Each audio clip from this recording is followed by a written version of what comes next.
এই যে শুনছো? হুম, তোমাকেই বলছি। আমাদের চ্যানেলটি সাবস্ক্রাইব করে দাও না প্লিজ।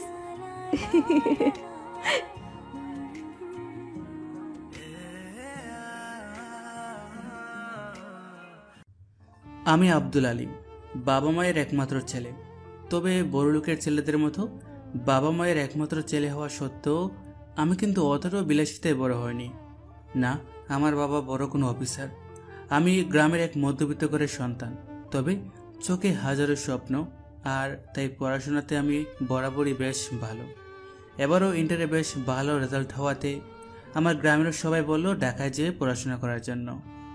কিন্তু আমার ফ্যামিলির অতটাও সাধ্য নেই আমাকে ঢাকায় রেখে পড়াশোনা করানোর। তবুও ওই যে বলে না স্বপ্ন, আমার এক চাচার সাহায্যে আমি ঢাকায় আসি। এখানে আমার চাচা আমাকে খুব ভালো একটা কলেজে ভর্তি করিয়ে দেয়, কারণ আমার চাচা ছিল বেশ বড়লোক। উনি একজন পুলিশ অফিসার।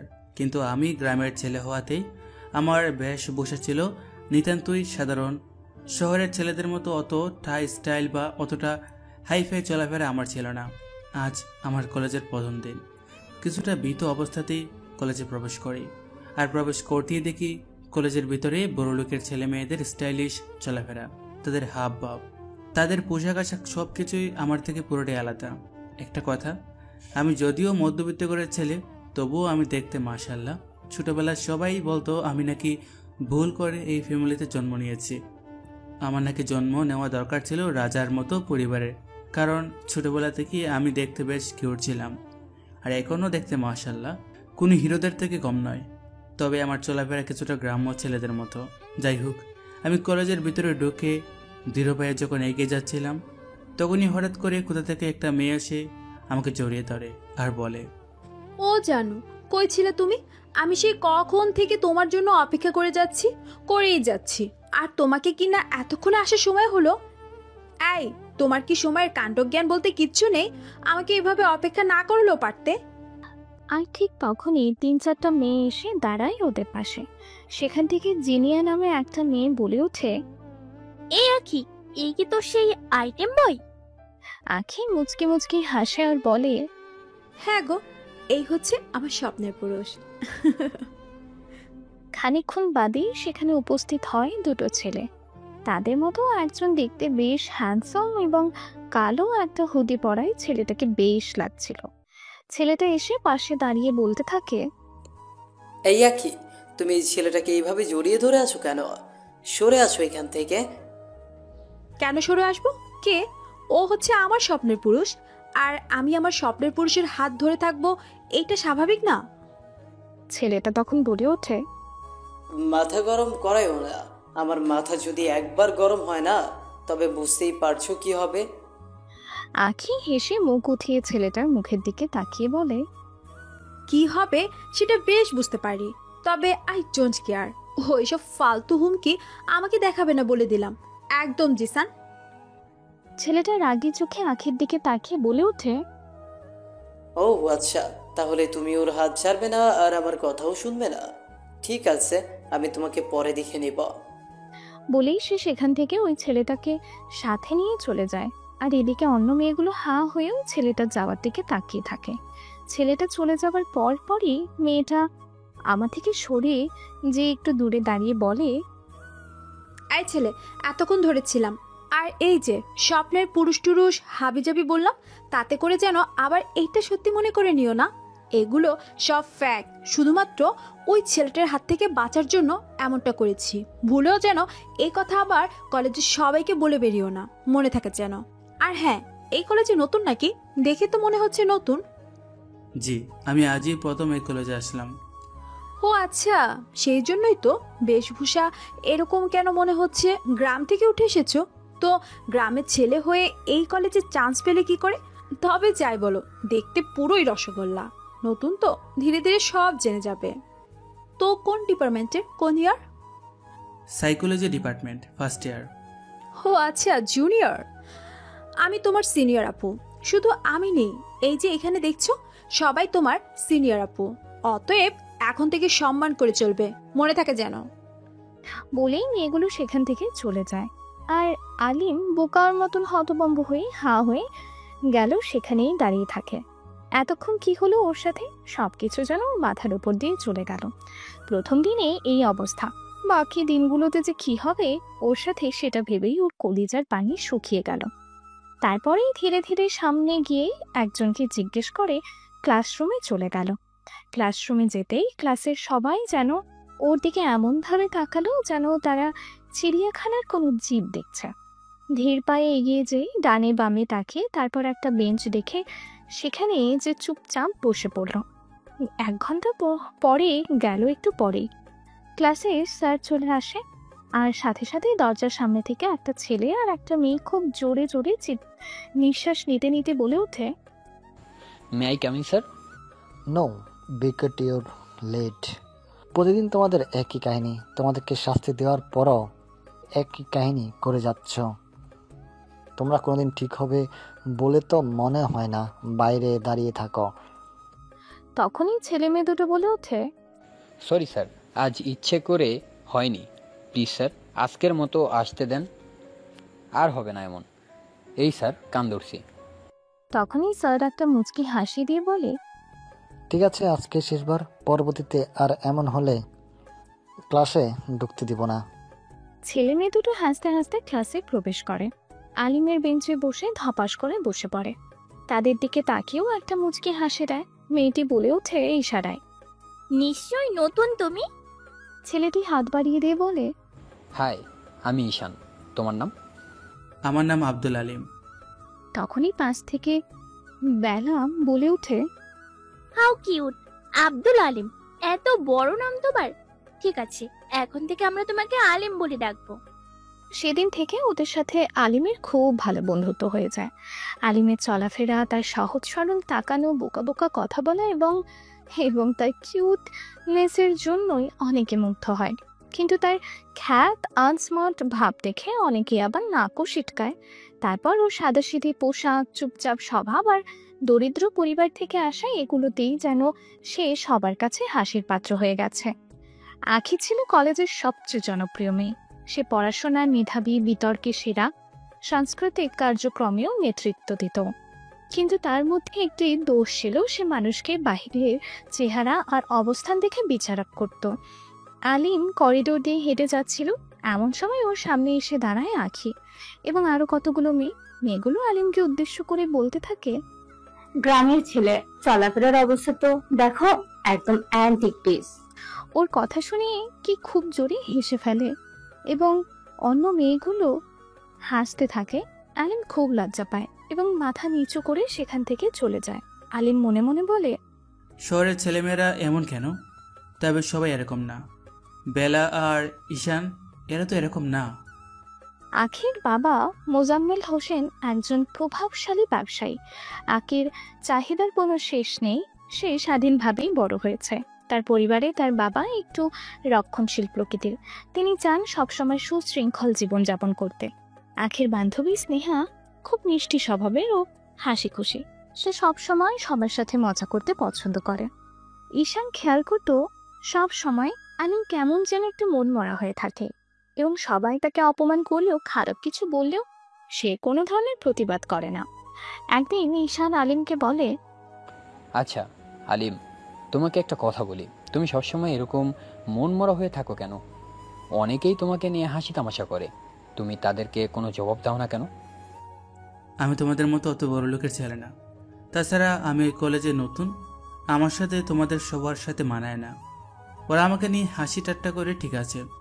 আমি যদি জবাব দিতে যাই তখন যদি অন্যরকম কিছু হয়, তাই চুপচাপ সব সহ্য করি, কারণ আমি ঝামেলা পছন্দ করি না। তাই বলে এভাবে চুপচাপ থাকবে?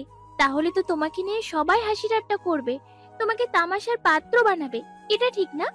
দিন থাকতে নিজেকে শক্ত করো এবং প্রতিবাদী হতে শেখো। আর নিজেকে অবহেলার পাত্র কখনোই মনে করবে না। এতে করে অন্যরা তোমাকেও হেয় করার সুযোগ পাবে। তুমি গরিবের ছেলে হয়েছে তো কি হয়েছে, গ্রামের ছেলে হয়েছে তো কি হয়েছে, তুমি খুব ব্রিলিয়ান্ট ছাত্র। তুমি এখানে সবার সাথে তাল মিলিয়ে পড়ছো, এটাই তোমার শক্তি। এবার থেকে তোমাকে নিয়ে কেউ হাসি তামাশা করলে তাদের উচিত জবাব দিবে, মনে থাকে যেন। আলিম বেলা ও ঈশানের দিকে তাকিয়ে একটা হাসি দেয়। তারপর ওরা সেখান থেকে যার যার বাড়িতে চলে যায়। আলিমের চাচা আলিমকে খুব বেশি আদর করত। গরিব ঘরের ছেলে হলেও সে দেখতে ছিল মাশাআল্লাহ, আর মাথার ব্রেনও ছিল খুব ভালো। আলিমের চাচা প্রায়ই খেয়াল করতো আলিম যে কোনো বিষয়টাকে খুব সহজেই তার যুক্তির মাধ্যমে ও তীক্ষ্ণ বুদ্ধির দিয়ে সফল করে ফেলে। তাই তিনি সিদ্ধান্ত নেন পড়াশোনার পাশাপাশি আলিমকে তিনি টেস্ট করবে। একদিন ক্যাম্পাস থেকে বের হওয়ার সময় হঠাৎ করে পিছন থেকে আলিম শুনতে পায় কেউ তাকে ডাকছে। ওর ফিরে তাকাতে দেখতে পায় সিয়াম দাঁড়িয়ে আছে এবং ইশারায় তাকে কাছে যেতে বলছে। আলিম 1 পা 2 পা করে সিয়ামের কাছে এসে দাঁড়ায়। এই ছেলে এই কলেজে তো নতুন, তাই না? জি ভাইয়া, কিছুদিন হলে এসেছি। এসে একেবারে হাত দিয়েছিস আমার কলেজের মধ্যে। তুই তো শালা দেখছি একেবারে এক লাফে টপকে গাছের মাথায় উঠে গেছিস। আমি কলেজের ভিপি, আমার এক কথায় 2 থেকে 300 ছেলে দৌড়ে চলে আসে। আমার একটা ইশারাতে সব কিছু হয়ে যায়, আর সেখানে তুই এই খ্যাত একটা ছেলে কিনা আমার সাথে টক্কর দিচ্ছিস। জি ভাইয়া, কি বলছেন? আমি কেন আপনার সাথে টক্কর দিতে যাব? আমার সেই সামর্থ্য কোথায়? আর তাছাড়া আপনি কোন গাছে ওঠার কথা বলছেন আমি ঠিক বুঝতে পারলাম না। ঠিকই বুঝতে পারবি যখন অন্য স্টাইলে বোঝাবো, ঠিক তখন শালা ন্যাকা সাজা হচ্ছে। এই আখিকে কতদিন ধরে চিনিস বলতো? ওর সাথে তোর কি সম্পর্ক? জি না ভাইয়া, আসলে আমি ওনাকে চিনিই না। আমি যেদিন ফার্স্ট কলেজে আসি সেদিনই ওনাকে প্রথম দেখেছি। তাছাড়া ওনার সম্বন্ধে আমি ভালো করে কিছু জানিই না, আর ওনাকে তো তেমনভাবে চিনিও না। এই তুই ভয় পেয়ে মিথ্যা কথা বলছিস না তো? আলিম মাথাটা একটু উঁচু করে সিয়ামের দিকে তাকিয়ে বলে, আমি সত্যি বলছি ভাইয়া, আমি ওই আপুটাকে আগে থেকে চিনতাম না। সিয়াম কিছু একটা ভাবে, তারপর ইশারায় আলিমকে বলে, ঠিক আছে তুই চলে যা, পরের ব্যাপারটা আমি দেখছি। সিয়াম একটু ভাব নিয়ে বলতে থাকে, ও বেবি, তাহলে তুমি আমার সাথে এই নাটক খেলছো। আমিও দেখবো তুমি কতটুকু অভিনয় করতে পারো আর আমি কতটুকু দেখতে পারি। Will I see you, keep going baby, live go to coming. এ কথা বলেই সিয়াম একটা বাঁকা হাসি দিয়ে সেখান থেকে চলে যায়। দূর থেকে বিষয়টা লক্ষ্য করে আখি আর তার বান্ধবীরা, আর তখনই তারা খুব দ্রুত হিটে আলিমের কাছে আসে এবং তাকে জিজ্ঞেস করে সিয়াম তার সাথে কি কথা বলছিল। প্রথমে আলিম বলতে না চাইলেও পরে আখির কড়া নজরে ভয় পেয়ে আমতা আমতা করে বলে দেয়, আই ছেলে ফাজিল, তোকে সত্যি কথা কে বলতে বলেছে? আসছে আমার সত্যির জাহাজ। সিয়াম তোকে জিজ্ঞাসা করলো আর তুই গড় গড় করে সব সত্যিটা বলে দিয়ে আমার প্ল্যানটাই চপাট করে দিলি। আমার তো মন চাচ্ছে এখন তোর মাথাটা ফাটিয়ে দেই। আমি ওই ফাজিল কার থেকে বাঁচার জন্য এত সুন্দর একটা প্ল্যান বানালাম, আর এই ফাজিল ছেলেটা আমার সেই প্ল্যানটাই নষ্ট করে দিল। যা দূর হ আমার চোখের সামনে থেকে। আলিম মাথা নিচু করে সেখান থেকে চলে যেতে নেয়, কারণ সে বুঝতে পারছে না সে সত্য কথা বলাতেও তার দোষ, যদি মিথ্যে কথা বলতো তবেও তো তার দোষ হতো। সেখানে ভুলটা করলো কোথায়? আলিম মাথা নিচু করে চলে যাচ্ছিল। কয়েক কদম যাওয়ার পরে আখি তাকে আবারও ডাক দেয়। আমার প্ল্যান নষ্ট করে যে ভুল করেছিস তার ভাষণ তোকে দিতে হবে। জি, আমাকে বলেন কি করতে হবে আমাকে। আপনি যা বলবেন আমি তাই করতে রাজি আছি। আমি তো জানতাম না আপনি কোন প্ল্যান করছেন, তাহলে তো আর আমি সত্যি কথাটা বলতাম না। তখনই আখির বান্ধবী জিনি বলে ওঠে, দোস্ত ইমানদার আছে, এরে দিয়ে তো যা খুশি তাই করানো যাইবো। তুই তো শুধু শুধু রাগ করছিস। রাগ করিস না, সময় বইছে ওকে কাজে লাগানো যাবে। আখি মনে মনে কিছু একটা ভাবে, তারপর ইশারায় আলিমকে চলে যেতে বলে। আলিম দ্রুত হেঁটে সেখান থেকে দূরে সরে যায়। ওদের কলেজটি ছিল খুব নামকরা, তাই প্রতি বছরের মতন এবারও শুরু হয় নতুন শিক্ষাবর্ষ কলেজে একটি উন্মুক্ত সেমিনার। প্রায় সব ছাত্রছাত্রী উপস্থিত। আখি কলেজের সবচেয়ে জনপ্রিয় ছাত্রী, মঞ্চে বক্তব্য দিচ্ছে। তার পাশে দাঁড়িয়ে আছে কয়েকজন শিক্ষক ও সহপাঠী। আলিম পেছনের সারিতে বসে আখির প্রতিটি কথা মনোযোগ দিয়ে শুনছে। আখির ব্যক্তিত্বে মুগ্ধ হলেও তার কাছে পৌঁছানোর সাহস পায় না। তখন আলিম তার সামনে এগিয়ে আসে। আপু, ভাবছিলাম কলেজের সংস্কৃতি অনুষ্ঠানে অংশগ্রহণ করতে চাই। আপনার সাথে যদি এই ব্যাপারে একটু কথা বলতে পারতাম। আখি অবাক হয়ে তাকিয়ে থাকে তার দিকে, তারপর বলে ওঠে, সংস্কৃতি অনুষ্ঠান, তাও আবার তুমি? হ্যাঁ আপু, আমি গান গাইতে পারি। ভাবলাম নতুন ছাত্র হিসেবে যদি একটু সুযোগ পাই। শোনো আলিম, প্রথমে নিজের জায়গা বুঝে কাজ করতে হয়। তুমি তো সবে কলেজে ভর্তি হয়েছো, এত বড় বড় প্ল্যান করার আগে নিজের পা মাটিতে রাখো। আলিম একটু থেমে যায়। আখির কথা শুনেই তার চোখে মুখে অস্বস্তি ফুটে ওঠে, কিন্তু সে সাহস করে আবারও বলে, কিন্তু আপু, আমি বিশ্বাস করি সুযোগ না দিলে কিভাবে কেউ নিজেকে প্রমাণ করবে। আমি চেষ্টা করলে হয়তো কিছু করতে পারবো। চেষ্টা করার আগে প্রথমে নিজের যোগ্যতা প্রমাণ করো। আর শোনো, এখানে সবকিছু এত সহজে হয় না। আখি কথাগুলো বলে সহপাঠীদের সঙ্গে চলে যায়। পেছনে দাঁড়িয়ে থাকে কিছু ছাত্রছাত্রী ফিসফিস করে হাসে। আলিম মাথা নিচু করে দাঁড়িয়ে থাকে, কিন্তু তার চোখে এক ধরনের অদ্ভুত দ্যুতি দেখা যায়। আখি চলে যাওয়ার পর আলিম একা একা বসে নিজেকে বলে, আমাকে যোগ্যতা প্রমাণ করতেই হবে, সবাইকে দেখে দিতে হবে যে আমিও পারি। আপু, একদিন তোমাকেই বলতে হবে আমি যোগ্য। এরই মধ্যে এগিয়ে আসে ঈশান। আলিমকে এভাবে একা একা কথা বলতে দেখে ঈশান জিজ্ঞেস করে, কই, আমাদের তো বলনি কখনো তুমি এত সুন্দর গান গাইতে পারো। তুমি যদি সত্যি সত্যি গান গাইতে পারো, আমি তোমাকে অনুষ্ঠানে গান গাওয়ার ব্যবস্থা করে দিতে পারি। আলিম ঈশানের মুখের দিকে তাকিয়ে একটা হাসি দেয়। এদিকে বেলা এগিয়ে এসে ওদের সামনে দাঁড়ায় আর বলে, ও আলিম, তুমি গানও গাইতে পারো? ওয়াও! কই, আমাদের তো কখনো বললা না। আজকেই তোমার গান শুনবো। চলো চলো। বলেই আলিমকে হাত ধরে টেনে ওদের ভার্সিটির বটতলায় নিয়ে যায়। সেখানে আলিম, বেলা, ঈশান বসে একরকম জোর করে বেলা আলিমকে গান গাইতে বলে। তখনই আলিম মিষ্টি সুরে গান ধরে। প্রথমে না হলেও কিছুক্ষণ পরেই তার গানের কণ্ঠ শুনে ধীরে ধীরে ছাত্রছাত্রীরা এগিয়ে আসতে থাকে। আর সবাই ভাবে এতটা মিষ্টি কণ্ঠে কে গান গাইছে।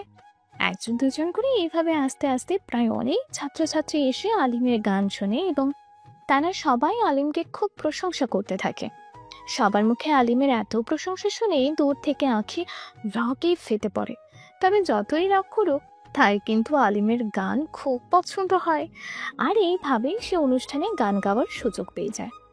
কয়েক মাস পরে ঘটনা হঠাৎ করেই একদিন সবাই জানতে পারে কলেজের মধ্যে কয়েকটি রহস্যজনক চুরির ঘটনা ঘটছে। কে বা কারা এই ধরনের ঘটনার সাথে জড়িত সেটা কেউ খুঁজে পাচ্ছে না। এদিকে কলেজের প্রিন্সিপালের টেনশনে মাথা ফেটে যাচ্ছে। সে ভাবতে থাকে কি করে এই চুরির রহস্য বের করবে। প্রিন্সিপাল সাহেব কলেজের ভিপি এবং আরও কয়েকজন ছাত্রছাত্রীকে তার রুমে ডাকে। সিয়াম, তুমি আমাদের কলেজের ভিপি, এইভাবে কলেজের মধ্যে প্রয়োজনীয় ডকুমেন্টস চুরি হওয়া, লাইব্রেরি থেকে বিভিন্ন জিনিস খোয়া যাওয়া আমায় অস্থির করে দিচ্ছে। আমি তো এটার কোনো হদিসই পাচ্ছি না। এটা কি করে সমাধান করা যায়? বলছিলাম কি স্যার, এক কাজ করলে কেমন হয়, কলেজের কয়েকজন ছাত্রছাত্রীকে কিছু কিছু দায়িত্ব দিয়ে দেন, বাকি ব্যাপারটা আমি দেখছি। তখনই আঁখি সিয়ামের দিকে তাকিয়ে একটা মুখ ভেঙচি দেয়, মনে মনে বলে, চোরের মায়ের বড় গলা। এই লোক দেখবে চুরির ঘটনা, তাহলেই হয়েছে। আঁখিকে এভাবে তাকাতে দেখে সিয়াম মনে মনে একটা রহস্যময় হাসি দেয়। প্রিন্সিপালের রুমের পাশ দিয়েই যাচ্ছিল আলিম। সেসব কথা শুনে দরজার সামনে এসে ভেতরে আসার অনুমতি চায়। প্রিন্সিপাল দরজার দিকে তাকিয়ে দেখে আলিম সেদিনের অনুষ্ঠানের পর থেকে আলিম মোটামুটি সবার কাছে একটু পরিচিত হয়ে উঠেছে। তাই প্রিন্সিপাল স্যার আলিমকে দেখে ভেতরে আসার অনুমতি দেয়। কি ব্যাপার আলিম, কিছু বলবে তুমি? জি মানে স্যার, বলছিলাম কি, আমি আপনাদের কথাগুলো সব শুনেছি। যদি কিছু মনে না করেন তাহলে কি আমি এই ঘটনার রহস্য বের করার সাথে জড়িত থাকতে পারি? তখনই পাশ থেকে আঁখি বলে ওঠে, এই ছেলে বলে কি, হাতি ঘোড়া গেল তল, মশা বলে কত জল। এই ছেলে, তুমি গ্রাম থেকে এসেছো, শহরের কিছু চেনো জানো, বোঝো কতটুকু? তুমি বের করবে এই চুরির রহস্য, তাহলেই হয়েছে। আঁখি এইভাবে কথা শুনে প্রিন্সিপাল স্যার আঁখির মুখের দিকে তাকিয়ে থাকে আর বলে, কি ব্যাপার, আজকে তুমি এইভাবে কেন কথা বলছো? কাউকে ইনসাল্ট করে কথা বলাটা কতটুকু বাজে সেটা তুমি বোঝো? আলিম এই কলেজের ছাত্র, সেই হিসেবে সে এই কাজে অংশগ্রহণ নিতেই পারে। কাউকে ছোট করে দেখাটা ঠিক না। তখনই আঁখি মাথা নিচু করে ফেলে। প্রিন্সিপাল স্যার সবাইকে সবকিছু বুঝিয়ে দেওয়ার পরেই সবাই রুম থেকে বের হয়ে চলে যায়। বাহিরে এসে মাঠে আলিমকে দেখে আঁখি বলে ওঠে, এই ছেলে, নিজেকে খুব ফেমাস করতে চাইছো, যোগ্য প্রমাণ করতে চাইছো? গাইয়া একটা ছেলে হয়ে সব বিষয়ে নাক গলাতে আসছো কেন? হ্যাঁ, একদম নাক কেটে দিব। তখনই আলিম আঁখির মুখের দিকে তাকিয়ে বলে ওঠে, ঠিক আছে আপু, তবে নিজেকে যোগ্য প্রমাণ করাটা কি খারাপ? আমি যোগ্য হয়ে একদিন আপনাকে দেখিয়ে দেব। আঁখি অবাক হয়ে আলিমের মুখের দিকে তাকিয়ে থাকে। যে ছেলে তার দিকে না তাকিয়ে মিনমিন করে কথা বলতো, আর সেই ছেলে তার দিকে তাকিয়ে এভাবে কথা বলছে। কি এমন হয়ে গেল যে 21 দিনের ছেলেটার এত সাহস বেড়ে গেল? আঁখি আলিমের সামনে এসে বলে, নিজের লিমিট মতো থাকো, বেশি উঠতে যেও না, তাহলে ডানা ভেঙে মাটিতে পড়ে যাবে। এদিকে চুরির ঘটনা দিন দিন বাড়তেই থাকে। লাইব্রেরি থেকে গুরুত্বপূর্ণ বই, শিক্ষকদের কক্ষ থেকে থাকা নোট, এমনকি কিছু ছাত্রদের ব্যক্তিগত জিনিসও হারিয়ে যাচ্ছে। এই ঘটনাগুলো নিয়ে পুরো কলেজে চাঞ্চল্য সৃষ্টি হয়, কিন্তু কেউ এখনো কোনো কুল কিনারা করতে পারে না। আলিম ভাবতে এই রহস্যজনক সমাধান করতে পারলে সে আঁখির দৃষ্টি আকর্ষণ করতে পারবে। সে পরিকল্পনা শুরু করলো। একদিন সন্ধ্যার দিকে আলিম লাইব্রেরিতে একা বসে আছে। সে লক্ষ্য করে যে একটি নির্দিষ্ট আলমারি থেকে বেশ কিছু বই বার হারিয়েছে। সে চুপচাপ একটি কর্নারে বসে অপেক্ষা করে। হঠাৎ সে দেখতে পায় এক ছাত্র চুপিসারে ঢুকে আলমারির দিকে এগিয়ে যায়। আলিম তাকে অনুসরণ করার চেষ্টা করে, কিন্তু ছাত্রটি তাড়াহুড়ো করে বেরিয়ে যায়। পরের দিন সকালে আলিম আঁখির কাছে যায়। আপু, আমি একটা গুরুত্বপূর্ণ কথা বলতে চাই। কি আবার কি হলো তোমার? আমি মনে করি কলেজে যে চুরির ঘটনা ঘটেছে সেটা নিয়ে আমি কিছু সূত্র পেয়েছি। চুরির ঘটনা নিয়ে তো আমি আগেও শুনেছি, কিন্তু তুমি কি করতে পারবে? আপু, আমি কাল রাতে লাইব্রেরিতে একজনকে সন্দেহজনকভাবে ঘুরতে দেখেছি। আমি মনে করছি যদি আমি আরও খুঁজে দেখি তাহলে চোরকে ধরতে পারবো। তুমি কি সিআইডি নাকি? আলিম, এসব কাজ পুলিশের জন্য, পড়াশোনায় মন দাও। এসব নাটক তোমার জন্য না। আলিম আঁখির কথা শুনে হতাশ হয়, কিন্তু হাল ছাড়ে না। সে প্রিন্সিপাল স্যারের সাথে কথা বলে এবং প্রিন্সিপাল স্যার আলিমকে সম্পূর্ণভাবে সাহস দেয় এবং বলে যে তুমি যদি পারো তবে এই চুরি রহস্য বের করো, আমি তোমাকে সহায়তা করব।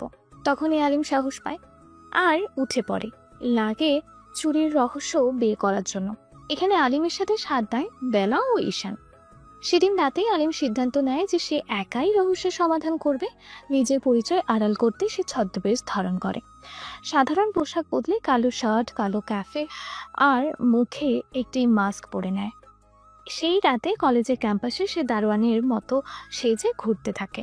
পরদিন লাইব্রেরিতে আবারও একটি চুরি হয়। আলিম চুপচাপ ঘটনা তদন্ত করে পোশাক থেকে ছিঁড়ে গেছে একটি কাপড়ের টুকরো সেটা পায়। ক্লাস শেষে একই যখন সহপাঠীদের সাথে ক্যাম্পাসে হাঁটছিল, আলিম আবারও তার কাছে এসে উপস্থিত হয়। আপু, আমি প্রমাণ পেয়েছি, যে চুরি করেছে সে আমাদেরই এক ছাত্র। আঁখি অবাক হয়ে কি প্রমাণ পেয়েছো বলে। আলিম গম্ভীর মুখে লাইব্রেরি থেকে একটি টুকরো কাপড় পেয়েছে, যা নিশ্চিতভাবেই চোরে। আরো কিছু সময় দিলে আমি তাকে ধরতে পারবো। তুমি জানো এসব কথা বলে সময় নষ্ট করা ঠিক না। প্রমাণ পেলে সরাসরি শিক্ষকের কাছে যাও। আঁখি চলে যায়। আলিম তখন মনে মনে বলতে থাকে, তুমি বিশ্বাস করলেও কি আর না করলেও কি, আমি তো প্রমাণ করেই ছাড়বো। আলিম যেন সিআইডির মতন দক্ষভাবে ঘটনাটাকে সমাধান করতে চাচ্ছে, আর সেই জিনিসটা প্রিন্সিপালের খুবই পছন্দ হয়, ভালো লাগে তার। সে আলিমকে কাছে যেয়ে সুন্দর করে মাথায় হাত দিয়ে আদর করে বলতে থাকে, তুমি অনেক বড় হও বাবা, কারণ আমি তোমার মধ্যে আশার আলো দেখতে পাচ্ছি। এদিকে কলেজের চুরির ঘটনায় আলিম ছদ্মবেশে কাজ করাতে রহস্যের জট কিছুটা খুললেও সামনে আরো বড় চ্যালেঞ্জ অপেক্ষা করতে থাকে। চোর ধরার জন্য এখানে প্রিন্সিপাল স্যার, আলিম আর আলিমের দুই সহপাঠী বেলা ও ঈশান সবাই মিলে একটা প্ল্যান করে। একদিন সকালে কলেজের প্রিন্সিপাল স্যার ক্লাসে ঢুকে বেশ রাগান্বিত কণ্ঠে ঘোষণা করেন, সহ্য করা যাবে না। যদি এই সমস্যার সমাধান না হয় তাহলে আমি লাইব্রেরি 1 মাসের জন্য বন্ধ করে দেব, আর অপরাধীদের বিরুদ্ধে কঠোর ব্যবস্থা নেওয়া হবে। তখনই সবাই শুরু করে ফিসফিসিয়ে কথা বলা। দোস্ত, এখন কি হবে? প্রিন্সিপাল স্যার বেশ রেগে আছে। এই চোরের কি করে হদিশ পাওয়া যাবে? তোর এই সিআইডি কি কাজে লাগবে? তোমার আর সিআইডি চরিত্রের মধ্যে শুধু সানগ্লাসটাই কম। তুই এক কাজ কর আলিম, তুই একটা সানগ্লাস কিনে চোখে লাগিয়ে নে, তোকে বেশ মানাবে। সিআইডিতে আমরা মজা করছে আমার সাথে, কিন্তু দেখো আমি চোর ধরবো। এদিকে আলিমের কথা শুনে পাশ থেকে কয়েকটা ছাত্র হাসতে থাকে। এদিকে আলিমের দিকে তাকিয়ে ঈশান একটি রহস্যময় করে বলে ওঠে, আরে ভাই, তুই চোর ধরার জন্য রাতে নিনজা স্টাইলে ঘোরাফেরা করিস নাকি? পাশ থেকে ওদের ক্লাসমেট হাসান বলে ওঠে, আরে ঈশান, আলিমকে একটা নীল রঙের মুখোশ কিনে দাও। তাহলে স্পাইডারম্যানের মতো কাজ করতে পারবে। আলিম মাথা নিচু করে তাদের কথার জবাব দেয় না। তবে সে বুঝতে পারে এই কাজ করতে হলে তাকে আরো দৃঢ় হতে হবে। চুরির ব্যাপারটা নিয়ে আলিম আখির সাথে দেখা করতে যায়। আপু, আমি প্রমাণ পেয়েছি। কাল রাতে আমি লাইব্রেরির পাশ দিয়ে হেরে যাওয়ার সময় একজনকে জানালা দিয়ে ঢুকতে দেখেছি। আখি তীক্ষ্ণ দৃষ্টিতে আলিমের দিকে তাকিয়ে বলে, কি প্রমাণ পেয়েছো বলো? যদি সত্যি প্রমাণ করো তাহলে আমি নিজে প্রিন্সিপালের কাছে তোমাকে নিয়ে যাব। আমার হাতে ওই দুটো প্রমাণ ছাড়াও চুরের জুতা থেকে পড়ে যাওয়া মাটি লেগে আছে। আমি নিশ্চিত এই মাটি কলেজের বাইরের নয়। আখি আলিমের দিকে ভ্রুকুচকে তাকায়। জোতা থেকে পড়া মাটি নিয়ে তুমি প্রমাণ করবে? ডিটেকটিভ সাহেব কোথাকার, যত সব আবল তাবল কথাবার্তা নিয়ে আসছে। এই ছেলে, তোমার মাথা ঠিক আছে? কোথা থেকে পাও এই সমস্ত আজগুবি কথাবার্তা? আরে আমি চোরকে ধরতে পেরেছি কাল রাতে। একটা ফাঁদ পেতে দেখবো আপু। আমি শুধু বিশ্বাস করি যে আমি অবশ্যই চোরকে ধরতে পারবো। বলেই আলিম সেখান থেকে চলে যায়। পরদিন আলিম জানালার বাহিরে একটা ছোট্ট ক্যামেরা সেট করে। বেলা মেয়ে হওয়াতে আর রাতেই কাজ করতে পারে না, তাই ঈশান ও তাদের ক্লাসের আরও একজন সহপাঠী নিয়ে আলিম গোপনে চোরকে অনুসরণ করতে থাকে। আলিমের সাথে সহপাঠী হাসান চুপচুপ ফিসফিস করে বলে, দেখ দোস্ত, আলিম যেন এখন জেমস বন্ড হয়ে গেছে। এটা যদি ভিডিও করি ইউটিউবে আপলোড দিয়ে ভাইরাল হয়ে যাবে তো। আলিম তাদের কথা শুনে তাদেরকে একটু ধমক দিয়ে বলে, তোমরা কি আমার কাজ নষ্ট করতে এসেছো, না আমার সাথ দিতে এসেছো, না আমার কাজের 12টা বাজাতে এসেছো? যদি তোমাদের জন্য চোরকে ধরতে না পারি তবে কিন্তু তোমাদের দুজনকে বেঁধে আমি প্রিন্সিপাল স্যারের কাছে নিয়ে যাব। এই কথা শুনে ঈশান আর হাসান একে অন্যের দিকে তাকিয়ে ঠিক করে হেসে ফেলে। তারা যেন আলিমকে যতই দেখছে আর ততই অবাক হচ্ছে। এই সেই গ্রাম থেকে আসা আলিম, এতটা কনফিডেন্স তার ভেতর, সে যেটা নাকি তারা শহরের ছেলে হয়েও করতে পারছে না। সেখানে আলিম একটা গ্রামের ছেলে হয়েও অনায়াসেই এত কিছু করে ফেলেছে। পরদিন আর সকালবেলায় আলিম প্রিন্সিপালের কক্ষে যায়। সমস্ত ছাত্রছাত্রী সেখানে উপস্থিত ছিল। আখি সে আগেই শুনেছে আলিম একটা কিছু তথ্য নিয়ে এসেছে। স্যার, আমি কাল রাতে ফাঁদ পেতে চোরকে ধরেছি। প্রমাণ হিসেবে এই ভিডিও দেখুন। প্রিন্সিপাল স্যার চশমা ঠিক করে ভিডিও দেখতে শুরু করেন। সবাই অবাক হয়ে দেখে ভিডিওতে একজন ছাত্র লাইব্রেরির জানালা দিয়ে ঢুকছে। প্রিন্সিপাল স্যার রাগী গলায় বলে ওঠে, এ তো দেখি আমাদের এই কলেজের হানিফ, এত সাহস! আঁখি অবাক হয়ে যায়। তুমি আসলে এই কাজটা করে দেখালে, আমি ভুল ভেবেছিলাম। হাসান আর ঈশান পিছনে দাঁড়িয়ে চুপচাপ হাসছিল। হাসান ফিসফিস করে বলছিল, আমাদের আলিম শেষমেশ করে দেখালো। সবাই চলে যাওয়ার পর আখি আলিমের সামনে এসে মাথা নিচু করে বলে, তুমি সত্যি করে দেখিয়েছো। আমি ভাবতে পারিনি যে তুমি এই রহস্য উদ্ঘাটন করতে পারবে। আমি ভুল বুঝেছিলাম, সেজন্য সরি। তুমি তোমার বুদ্ধি আর প্রমাণ দিয়ে সত্যিটা সামনে এনেছো। আমি তোমাকে অনেক কিছু বলেছি, অনেক অবহেলা করেছি, অনেক বাজে কথা বলেছি। সত্যি বলছি, আমি আবারও সরি। চোর ধরা পড়ার ঘটনা পুরো কলেজে আলোচনার বিষয়বস্তু হয়ে ওঠে। আলিমের সাহস আর বুদ্ধি সবাইকে মুগ্ধ করে। আখি যে নাকি আগে আলিমকে অবহেলা করত, উপহাস করত, এবার আলিমের প্রতি শ্রদ্ধা আর কৌতূহল অনুভব করতে থাকে। পরের দিন মাঠের মধ্যে দাঁড়িয়ে কথা বলছিল সবাই। হঠাৎ করে আখি ধীরে ধীরে আলিমের কাছে এগিয়ে আসে এবং আলিমের কাছে এসে বলতে থাকে, আমি তোমাকে অনেকবার অপমান করেছি, বিশ্বাস করিনি তুমি যে এত কিছু করে দেখাতে পারবে। আমি ভাবতেই পারিনি।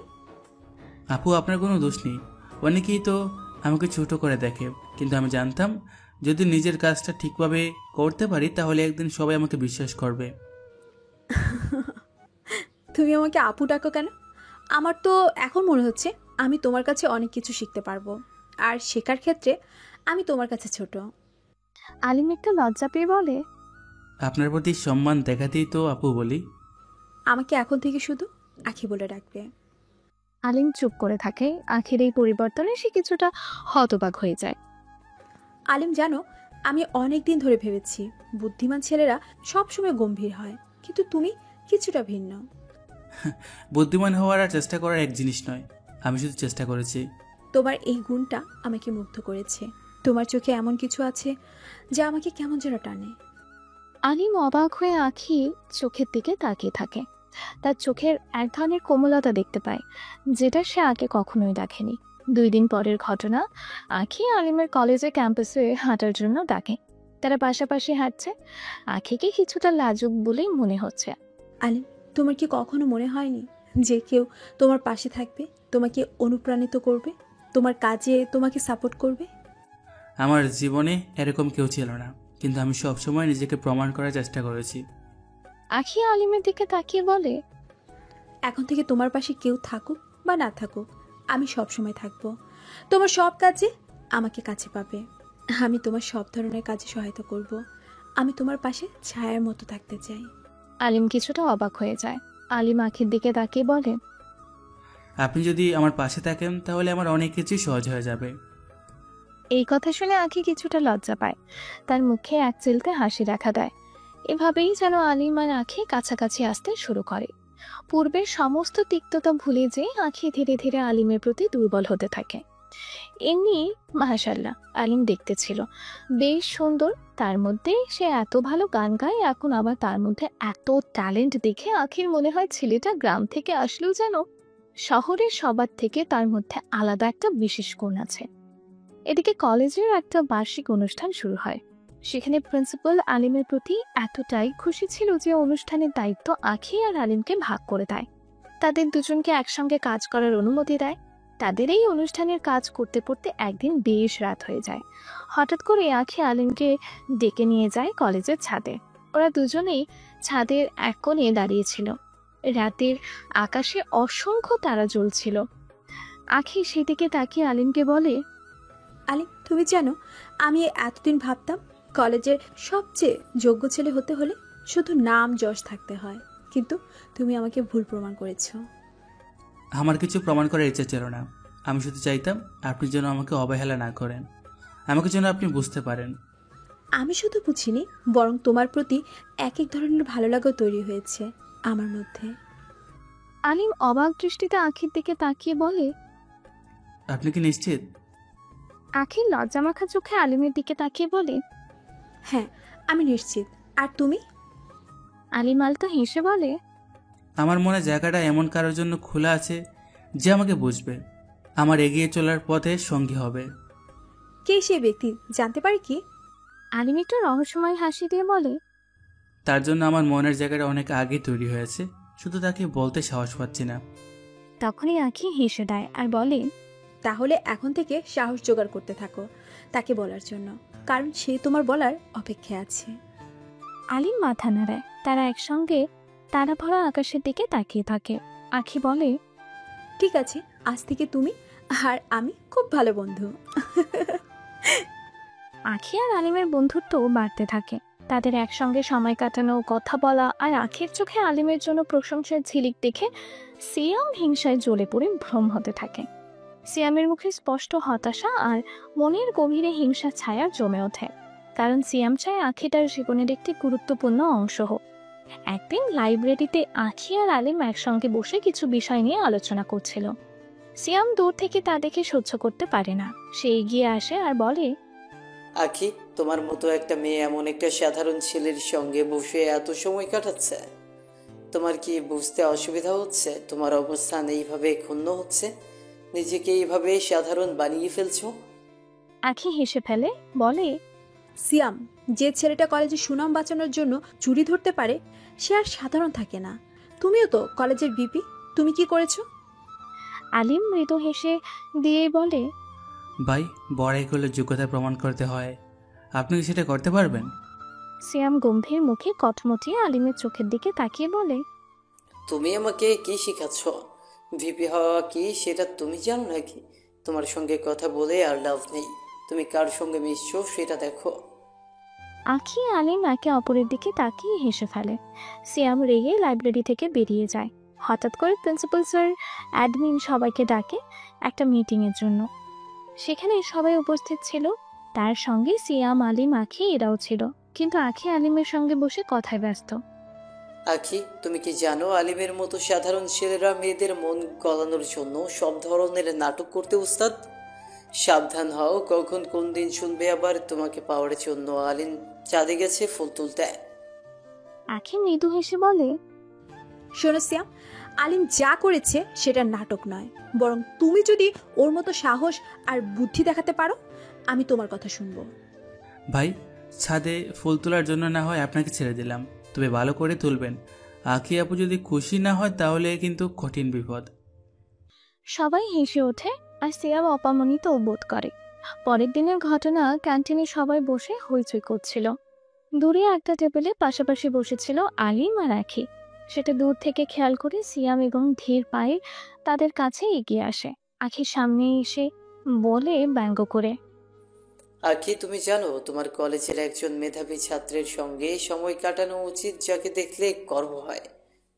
আলিম তো শুধু চোর ধরতে পেরেছে, এইটুকুই কি যথেষ্ট নাকি? এবার হেসে দিয়ে বলে আখি, সিয়াম, তুমি কি বলছো? তুমি এতদিন ধরে বিপি আছো, কিন্তু তুমি একবারও কলেজের জন্য কিছু করলে না। আর আলিম চুপচাপ থেকে যে কাজটা করেছে সেই কাজটাই বড় কথা নয় কি? ভাই, আমি সাধারণ থাকতে চাই, তবে সাধারণ হয়ে যদি কাজ করতে পারি তাহলে তাও অসাধারণ হয়ে ওঠে। আপনি চেষ্টা করবেন নাকি? সিয়াম রাগে গর্জে ওঠে, চক্ষু দুটো লাল করে আলিমকে বলতে থাকে, বেশি সাহস হয়ে গেছে। সেই দিন মাত্র কলেজে এসে একটুখানি চোর ধরতে পেরে মনে হচ্ছে যেন আকাশে উঠে গেছিস। আখি তখনই সিয়ামকে চুপ করিয়ে বলে, তোমার সঙ্গে তর্ক করার সময় নেই আমাদের। তুমি পরে আমার সঙ্গে দেখা করো আর এই আলিমের সঙ্গে ভালো কিছু করার চেষ্টা করো। আর যখন তখন যাকে যেখানে খুশি সেখানে অপমান করতে এসো না।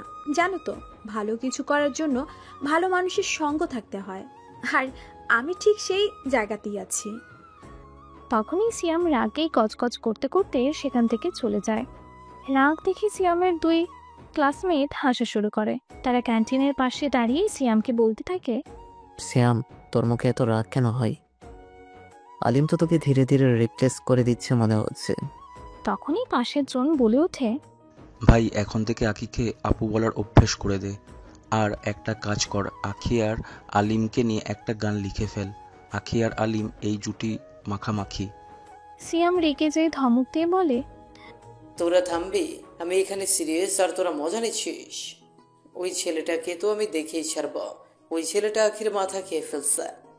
তখনই পাশ থেকে সিয়াম হাসান বলে ওঠে, ভাই, এটা তো ভালোবাসার ম্যাজিক। তোমার যে এই জায়গায় হার হয়ে গেছে সেটা মেনে নাও। সিয়ামের ফ্রেন্ড রিহান বলে ওঠে, কিন্তু তোকে একটা প্ল্যান বানাতে হবে। আখিকে দেখা তুই মহান কাজ করতে পারিস, নইলে এই আলিম ধীরে ধীরে তোর সব জায়গা দখল করে নেবে। প্রথমে তো তোর মনের মানুষের দিকে হাত বাড়িয়েছে, তারপরে তোর যা কিছু আছে এই দায়িত্ব সব কিছুই না আবার ওই ছেলের হাত দিয়ে নেয়। এই ছেলেকে সাধারণ ছেলে দেখলে কি হবে? এই ছেলে মনে হচ্ছে খুব ধুরন্ধর, বাজ, অতীব চালাক, যাকে বলে আর কি। এদিকে সিয়াম এই সব কিছু সহ্য করতে না পেরে খুব জঘন্য এক চাল চালে এবং আখির বাবার সাথে তার বাবার ঘনিষ্ঠতার সম্পর্কে আখিদের বাড়িতে তার যাতায়াত ছিল, তাই সে আখির বাবার কাছে যেয়ে উল্টাপাল্টা কথা বলে। সিয়াম যখন আখি ও আলিমের সম্পর্কের কথাগুলো আখির বাবার কানে দিচ্ছিল তখন আখির বাবা প্রচণ্ড রেগে যান। রাগে চিৎকার করে বলেন, এটা কখনোই মেনে নেওয়া যাবে না। একটা সাধারণ পরিবারের ছেলে কিভাবে আমার মেয়ের বা পরিবারের মান সম্মানের সঙ্গে খেলতে পারে? আমি এটা কখনোই হতে দিব না। কথাগুলো বলার সময় আখির বাবার মুখটা লাল হয়ে যায়, চোখ থেকে যেন আগুন ঝরে পড়ছিল। ঘৃণায় তিনি অবিলম্বে সিদ্ধান্ত নেন আলিমকে কলেজ থেকে বের করে দেওয়া হবে। এরপর তিনি কলেজ কর্তৃপক্ষের সঙ্গে যোগাযোগ করেন এবং আলিমের বিরুদ্ধে মিথ্যা অভিযোগ দিয়ে তাকে কলেজ থেকে বহিষ্কার করার ব্যবস্থা করতে বলেন। তিনি প্রিন্সিপালকে ফোন করে আলিমের বিরুদ্ধে অভিযোগ আনেন, কিন্তু প্রিন্সিপাল সেখানে আলিমের প্রশংসা করতে থাকে। আলিমের সাহসিকতার কথা বলে, ভাইজান, ছেলেটা খুবই ভালো এবং মেধাবী। সে আমাদের কলেজে খুব বড় একটি উপকার করেছে। প্রতিনিয়ত চুরি হওয়ার ঘটনায় যখন কলেজের সব অতিষ্ঠ ছিল তখন এই ছেলেটাই সেই চোরকে ধরিয়ে দিয়েছে। আসলে বলতে চাচ্ছিলাম, ছেলেটা খুবই ভালো।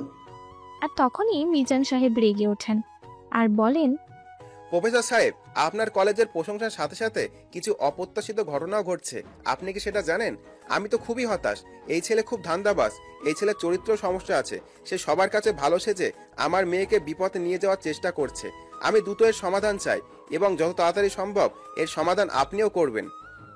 এরপর প্রিন্সিপাল স্যার আলিমকে লাইব্রেরিতে ডেকে পাঠায়। আলিম দরজার সামনে এসে যখন ভেতরে আসার অনুমতি চায় তখন প্রিন্সিপাল তাকে ডেকে ভেতরে নিয়ে আসেন এবং বলেন, আলিম, তোমার নামে গুরুতর অভিযোগ উঠেছে। আমাদের কিচ্ছু করার নেই। আখির বাবা তোমার বিরুদ্ধে অভিযোগ এনেছে। তুমি নাকি আখিকে বারবার বিরক্ত করেছো। এই কথা শুনে আলিম পুরোপুরি হতবাক হয়ে যায়। সে কিছুই বুঝতে পারে না, তাই সে নীরব চুপচাপ দাঁড়িয়ে থাকে। তখনই প্রিন্সিপাল আলিমকে ধমক দিয়ে জিজ্ঞেস করে, কি ব্যাপার, তুমি চুপ হয়ে আছো কেন? তোমাকে আমি কিছু বলেছি আলিম? তখন প্রিন্সিপাল স্যারকে বলে, স্যার আমি কিছুই করিনি, আমি কখনই আঁকি ম্যাডামকে বিরক্ত করিনি, উনি আমার খুব ভালো বন্ধু। এ কথা শুনি প্রিন্সিপাল স্যার কিছুটা হতাশ হয়। এদিকে আঁখি বাড়িতে যাওয়ার পর তার বাবাটাকে খুবই কথা শোনায়, এমনকি সে আলিমের জীবনে হুমকি দেয় এবং মেয়েকে বলে যদি সে আলিমের বিরুদ্ধে মিথ্যা সাক্ষী না দেয় তবে সে আলিমকে জানে শেষ করে দেবে। আঁখি কি করবে বুঝতে পারে না, সে সবকিছু শুনে কান্নায় ভেঙে পড়ে। এদিকে যদি সে মিথ্যা সাক্ষী না দেয় তবে সে জানে তার বাবা যেই ভয়ঙ্কর, আলিমের কোনো একটা ক্ষতি সে অবশ্যই করে দেবে। তাই ভাবতে থাকে সে কি করবে। আলিম, আমি তোমাকে সত্যি বলতে পারবো না আর তোমার বিরুদ্ধে যেতেও পারবো না, কিন্তু এই মুহূর্তে আমার কিচ্ছু করার নেই। আমি যদি তোমার বিরুদ্ধে মিথ্যে কথা না বলি তবে আমার বাবা আর ACM দুজনে মিলে তোমার অনেক বড় সর্বনাশ করে দিবে। এটা আমি জানি, আমি চাই না তোমার জীবনে কোনো ক্ষতি হোক। আমি না চাইতো আমার মনের বিরুদ্ধে তোমার প্রতি অভিযোগ করতে হচ্ছে। তুমি আমায় ক্ষমা করে দিও। বলে আঁখি বালিশে মুখ গুজে কান্না করতে থাকে। এদিকে পরের দিন কলেজের লাইব্রেরিতে আখির বাবা আসে। প্রিন্সিপাল স্যার আলিমকে ডাকলে আলিম এক পা দুপা করে লাইব্রেরিতে প্রবেশ করে। স্যার আলিম, তুমি আমাদের কলেজের সুনাম এনেছো, কলেজের চোরকে ধরিয়ে দিয়েছো, সেটা আমি জানি, বাট তার সাথে সাথে তুমি যে জঘন্য অপরাধ করেছো এটা তো আমি জানতাম না। আলিম হতবাক হয়ে প্রিন্সিপাল স্যারের মুখের দিকে তাকায়। আঁখি বাবার চাপের মুখে নীরব দাঁড়িয়ে থাকে, তার বাবার পাশেই। প্রিন্সিপাল রীতিমতো রাগে গর্জে ওঠেন। প্রিন্সিপাল চিৎকার করে, তুই আর এখানে পড়বি না, এই কলেজের পরিবেশ তোর মতো লোকের জন্য না। আঁখি ওখানেই দাঁড়িয়েছিল, চোখে জল, ঠোঁট কাঁপছে। সে কিছু বলতে চায় কিন্তু বাবার সামনে সাহস পাচ্ছে না।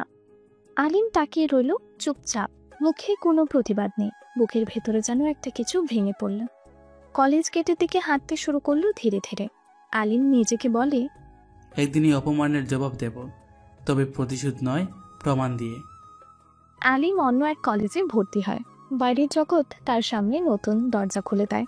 ও ধৈর্য, চুপচাপ থাকার স্বভাব আর বিচক্ষণতা নজরে পড়ে এক্স সিক্রেট গোয়েন্দা সংস্থা অফিসারের।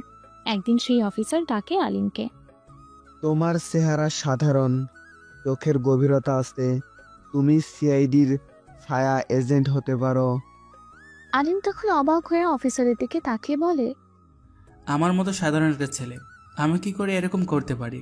আলিম রাজি হয় না প্রথমে, কিন্তু ভেতরে খুব হারানোর ব্যথা আর নিজেকে প্রমাণ করার তাগিদে এসে রাজি হয়ে যায়।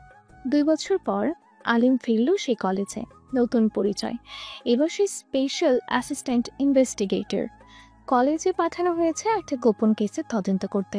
প্রিন্সিপাল স্যার বুঝতে পারেনি সেই চেহারা, সেই গেটআপ, এটা সম্পূর্ণই যেন আলাদা। নতুন করে আলিমকে তৈরি করেছে এক সুদর্শন যুবক হিসেবে। আখিও এখন বদলে গেছে, কিছুটা শান্ত, কিছুটা অপরাধে ভোগে। কারণ সেও জানে বাবার চাপে পড়ে তাকে মিথ্যা দোষী বানিয়েছিল আলিমকে। এখন আলিম যেন একটা অতিরিক্ত স্মৃতি। একদিন কলেজের করিডোরে মুখোমুখি হয় তারা। আখি চমকে যায়। তুমি এখানে কিভাবে? তুমি তো আলিম। তুমি যা বলেছিলে তাই সত্যি হয়েছিল। আমি এখানে নতুন একটা পরিচয় এসেছি, আমার কাজ শুধু সত্যি খুঁজে বের করা। আখির চোখে জলে চলে আসে। আখি নরম গলায় বলে, আমি ভুল করেছিলাম, আমি জানতাম না। বাবার কথায় ভয় পেয়েছিলাম, সে তোমার কোনো ক্ষতি করে ফেলবে বলেছিল। আলিম, আমার উপর বিশ্বাস না থাকলে দোষ দিও না, তবে আমি এসেছি সেই সত্যটা সামনে আনতে। আলিম ধীরে ধীরে খুঁজে বের করে সিয়ামের বাবা একটি বড় চক্র কলেজের ভেতরে আর্থিক দুর্নীতি চালাচ্ছে, আর আখির বাবা সেই চক্রের সঙ্গে যুক্ত। আখি প্রথমে মানতে চায় না, কিন্তু একদিন সে নিজেই রাখে তার বাবা অফিসে কিছু গোপন ডকুমেন্টস। আখি নিজের ভুল বুঝে আলিমের পাশে দাঁড়ায়। দুজনের সম্পর্ক ধীরে ধীরে বদলে যায়। শুধু রহস্য না, একটা গম্ভীর ভালোবাসা।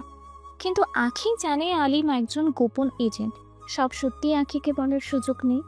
আলিম আখিকে বলে, আমি তোমাকে ভালোবাসি, কিন্তু আমার সত্যিটা এখনো অসম্পূর্ণ। যদি একদিন সব শেষ হয়ে যায়, আমার নামে ঘৃণা রেখো না। ঘৃণা করিনি কখনো, শুধু বুঝতে দেরি হয়েছিল। আলিম এই কলেজে ফিরে আসার পর থেকে সিয়াম তাকে অনেক সন্দেহ করতে থাকে। হঠাৎ সে খোঁজ পায় এটা আর কেউ না, এটা সেই ছেলে আলিম। তখনই সে উঠে পড়ে লাগে তার পিছনে। একবার তোকে অপমান করে এই কলেজ থেকে তাড়িয়ে দিয়েছিলাম, আবার তুই এখানে? তুই কি ভেবেছিস তোকে চিনতে পারবো না? এই সিয়ামের চোখে ফাঁকি দেওয়া এত সহজ না। হঠাৎ করে একদিন আলিম মাঠ দিয়ে যাওয়ার সময় সিয়ামের সাথে ধাক্কা লেগে যায়। দুজনেই মুখোমুখি। আলিম কিছু বলল না, মাথা নিচু করে যেতে নেবে। তখনই সিয়াম সামনে এসে বলে, কি ব্যাপার, তুই আলিম না? এইভাবে সন্দেহজনকভাবে ঘোরাঘুরি করছিস কেন? তুই কি ভুলে গেছিস তোর নামে যে একটা অভিযোগ ছিল? এই কলেজে তুই আবার ফিরে এসেছিস। আমি তো তোকে এবার ভালো করে দেখে নিব। আলিম কিছু না বলে একটা মুচকি হাসি দিয়ে চলে যায়। রাত 10টা। বন্ধ কক্ষে বসে আছে আলিম। মোবাইলে একটা হ্যান্ড স্ক্রিপ্টেড কোড টাইপ করলো। সঙ্গে সঙ্গে একটি মেসেজ ভেসে উঠল, অপারেশন ব্ল্যাকলিস্ট অ্যাক্টিভ, এসকিউ সংযোগ প্রস্তুত। একটি সুরেলা কণ্ঠ ভেসে এলো ফোন থেকে। অফিসার আলিম, মিশন আপডেট দিন।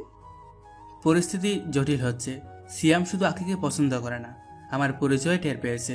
আখির বাবার মাধ্যমে আমার বিরুদ্ধে অভিযোগ আনবে হয়তো। আর একটা সমস্যা আছে, সেজন্য আমাকে ধীরে ধীরে বুঝতে শুরু করেছে। সতর্ক থাকুন। টার্গেট ওমেগা নামের ফাইলটাতে সিয়ামের বাবার কার সাথে ধরা পড়েছিল প্রমাণ আমাদের কাছে আছে। আপনাকে সেটা পেতে হবে। আখি হলো সেই একমাত্র ব্যক্তি যার কাছ দিয়ে আপনি ফাইলের হদিশ পেতে পারেন।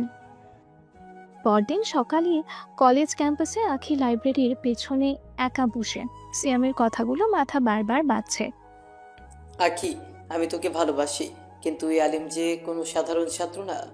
আমার বাবা বলেছে সে ঝামেলা করে বেড়ায় নকল পরিচয় নিয়ে, হয়তোবা এখানে এসেছে। আখি নিজের মনেই ভাবছে, আলিমের চোখের মধ্যে কিছু একটা আছে। মিথ্যা ছেলেরা এভাবে নিশ্চিত থাকে না ওর ভিতরে কি সত্যি কোনো রহস্য আছে। ঠিক তখনই এই আলিম পাশে এসে দাঁড়ায়। আলিম হালকা একটা হাসি দিয়ে বলে, আখি, আমাকে ভয় পাচ্ছ? তুমি নাকি আমাকে বিশ্বাস করতে চাইছো না? আমি কি খারাপ? আখি চমকে উঠে বলে, তুমি এখানে? আমি তো তোমাকে মানে। সব প্রশ্নের উত্তর আজ দিতে পারবো না, তবে চাইলে একটা জায়গায় নিয়ে যেতে পারি যেখানে তুমি আমার সত্যটা জানতে পারবে। আখি কিছু না বলেই চুপচাপ আলিমের সাথে যায়। তারা পৌঁছায় শহরের বাইরে এক পরিত্যক্ত গোডাউনে। ভেতরে ঢুকেই দেখতে পায় কম্পিউটার সার্ভার আর এক দেয়ালে সিআইটি লোগো ঝুলছে। আখি অবাক হয়ে, তুমি কি সত্যি একজন সিআইটি? তবে আবার এই কলেজে কেন? সিএমের বাবার বিরুদ্ধে মানব পাচার ও অর্থ পাচারের প্রমাণ পেয়েছিলাম। তোমার বাবা হচ্ছে এই চক্রের একজন বিনিয়োগকারী।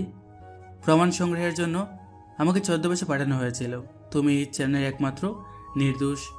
আমি চাই না তুমি এসবের মধ্যে পড়ে যাও। আখি একটু ভয় পেয়েছিল এবং সে বলতে থাকে, তুমি তাহলে সত্যি সিআইটি? আমি কিচ্ছুই বুঝতে পারছি না। আলিম চোখে তখন একটা আত্মবিশ্বাস নিয়ে বলে, তুমি যাদের জন্য আমার অবহেলার গল্প শুনেছো, আজ তাদের মুখোশ খুলে দেওয়ার জন্যই আমার এখানে আসা।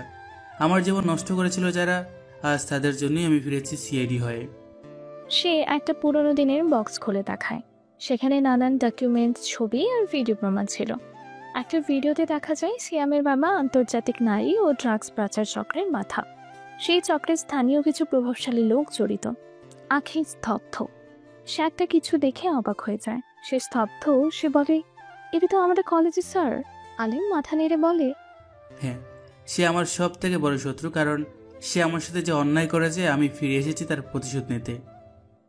আলিম সেই বক্সটা বন্ধ করে আরেকটি পুরনো কাঠের বক্স বের করলো। এতগুলো ক্লিয়ারিং, এত পুরনো ছবি আর রেকর্ড কেন? আলিম চোখ নামিয়ে বলে, এগুলো আমার অস্ত্র। আখি, আমি জানি তুমি কখনো ভাবনি আমি একদিন ফিরে এসে এইসব মুখোশ খুলব, কিন্তু আমি ফিরেছি কারণ কেউ না কেউ তো সত্যি বলার সাহস নেবে, তাই না? আখি চোখে পানি নিয়ে বলে, তুমি সেই দিনগুলো ভুলে যাওনি?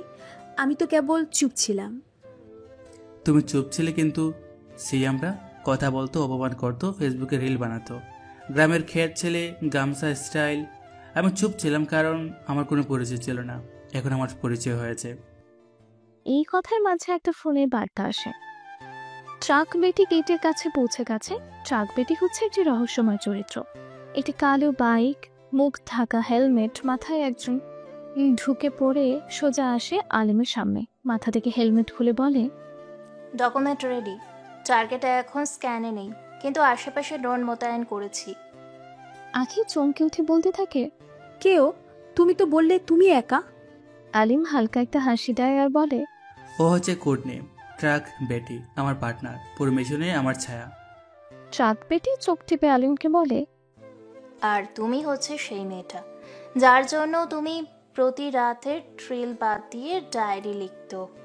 আলিম, তুমি আমার ব্যাপারে জানো? তোমার নামেই তো এর দিন শুরু হয়। ফ্ল্যাশব্যাক 3 বছর আগের কাহিনী। একজন সাবেক অফিসার ছোট্ট একটা ঘরে 5 জন ছেলে মেয়েকে ট্রেনিং দিচ্ছেন। তোমরা সমাজের সবচেয়ে নিচ থেকে এসেছো, কিন্তু তোমরাই একদিন দেশের অন্ধকারে আলোতে টানবে, কেবল যদি ন্যায়বোধ আর সাহস থাকে তোমাদের বুকে। আলিম ক্লান্ত গলায় বলে, স্যার, কিন্তু যখন সবাই হাসে তখন আমরা কিভাবে সাহস পাই? যে হাসি দেয় সে ভয় পায়। তুমি ভয় দেখিয়ে ফিরবে সময় এলে। আলিমের চোখে যেন সে কথাগুলো এখনো ভাসছিল। বর্তমান একটি ছোট স্ক্রিনে স্যাটেলাইট ম্যাপ দেখায়। শিয়াম এখনো আসেনি, কিন্তু তাজ সিগন্যাল বোধ করছে। আরও 8 মিনিট আমাদের হাতে আছে, এর মধ্যে সবকিছু গুছিয়ে ফেলো। না, আমি চাই সিয়াম এখানে আসুক। আমি চাই ও নিজের চোখে দেখুক ওর সাম্রাজ্য ভেঙে যাচ্ছে। এদিকে আখির ছোট বোন আফরিন ওই কলেজের ছাত্র ছিল এবং আলিম যখন ওই কলেজে ভর্তি হয় তখন থেকে আলিমের প্রতি তার একটা দুর্বলতা ছিল। সে সবসময় আলিমকে পছন্দ করত, কিন্তু মুখ ফুটে কিছু বলেনি। এখন আলিমকে দেখে সে নতুনভাবে আবারও তার প্রেমে পড়ে। আফরিন আখিকে বলে, তুমি তো বলেছিলে ও কিছুই করতে পারবে না, এখন ও কেমন স্মার্ট চলাফেরা, তার কথা বলার স্টাইল আমার তো ভাবতেই ভালো লাগে। তার মানে তুই কি বলতে চাস? না, মানে তেমন কিছু না। বলতে চাচ্ছিলাম আলিমকে আমার সেই প্রথম থেকেই ভালো লাগতো, এখন তো আরো বেশি ভালো লাগে। আলিম কি সেটা জানে? না, জানে না। একতরফা ভালো লাগা ঠিক না। এদিকে একটা গোপন কক্ষে বসেছিল আখির বাবা আর ওই এলাকার কমিশনার। সে হচ্ছে গোপনে সিয়ামের বাবার পার্টনার। সে আখির বাবাকে বলতে থাকে, তোমার মেয়ে আবার ওই ছেলেটার সাথে ঘোরাঘুরি শুরু করেছে। সে যদি আবার ওই ছেলেটার পাশে যায় তাহলে তোমার পুরো পরিবার বিপদে পড়বে, সাবধান করে দিচ্ছি। এদিকে কলেজে যে স্যার, তার নাম হচ্ছে সিরাজুল। সে হচ্ছে কলেজের সমাজবিজ্ঞানের সম্মানিত শিক্ষক। সবসময় পাঞ্জাবি আর চশমা পরে ঘরে ছাত্রদের খুব ভালো মানুষই শিখিয়ে বেড়ান, অথচ গোপনে তিনি সিয়ামের বাবার ডান হাত। তিনি এই চক্রের তথ্য পাচার, ছাত্রদের ফাঁদে ফেলা, এমনকি কিছু মেয়েকেও ব্যবহার করে পাচার কাজে সাহায্য করেন। তার একটা রুম আছে যেখানে সিসিটিভি, নকল ফাইল আর গোপন SIM থাকে। আলিম তার তাসনুভা একসাথে দুজনেই স্যারের রুমের কাছাকাছি গিয়ে দেখে বাতি জ্বলছে। তখনই তারা দুজন সেখানে গিয়ে জিজ্ঞেস করে, স্যার, এত রাতে আপনি এখানে? এখন তো ক্লাস নেই, চুক্তি আছে নিশ্চয়ই? সিরাজুল স্যার থমকে উঠে বললেন, আলিম, তুমি এখানে কি করছো? আমি তো ভাবছিলাম তুমি চিরদিনের জন্য এই কলেজ ছেড়ে চলে গেছো। আলিম তখনই ঠোঁট বাঁকিয়ে বলে, উধাও হইনি স্যার, শিখছিলাম যারা মুখোশ পরে ঘুরে তাদের চেহারা চিনতাম না, আজ চিনলাম। সিরাজুল স্যার ঠোঁটে নাকামি একটা হাসি দিয়ে বলে, তুমি যা বলছো তার কিছুই বুঝতে পারছি না, আমি তো শুধু একজন শিক্ষক। হাসতে হাসতে বলে, তাই নাকি?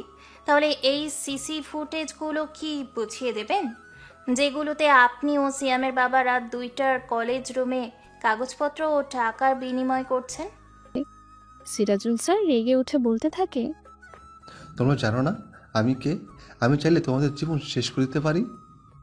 আলিম ধীরে ধীরে পিস্তলটা বের করে রাখে টেবিলের উপর আর ঠান্ডা গলায় বলে, আপনি যখন ফ্রান্স স্কলারশিপের নাম দিয়ে একদিন ডেকে পাঠিয়েছিলেন, আমি জানতাম তখন থেকেই আপনি একা নন, সিস্টেমটাই পৌঁছে গেছে। সিরাজুল স্যার আলিমের দিকে তাকিয়ে অস্থির গলায় বলতে থাকে, আমি তো শুধু বাঁচতে চেয়েছি, আর আমার ছেলে অসুস্থ ছিল, টাকার দরকার ছিল। তাই বলে ছাত্রীদের বিক্রি করে দিয়ে স্যার মানুষকে টাকার জন্য পয়সা হয়? তুমি শুধু একজন শিক্ষক নও, তুমি একটা শয়তানের মুখোশধারী শিক্ষক। তোমার মতো লোকেরা শিক্ষাকে ব্যবসা বানিয়েছে।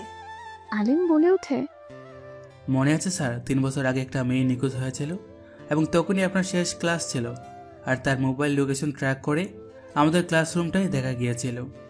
আলিম চোখের শক্ত করে তাদের দিকে তাকিয়ে বলতে থাকে, স্যার, আমি মারজানের ভাইয়ের সাথে দেখা করেছি। দেওয়ালে পোস্টার লাগানো হয়েছিল, কিন্তু আমি আজ জানি এর পিছনে একমাত্র আপনার হাত ছিল। আমি আজ আপনার মুখোশ খুলব। হঠাৎ বাহির থেকে কেউ একজন দরজায় কড়া নাড়ে। একজন ছাত্র রিজভি সিয়ামের অনুসারী। স্যার, বাইরে পুলিশ তো নাকি খবর দিয়েছে রেড হবে।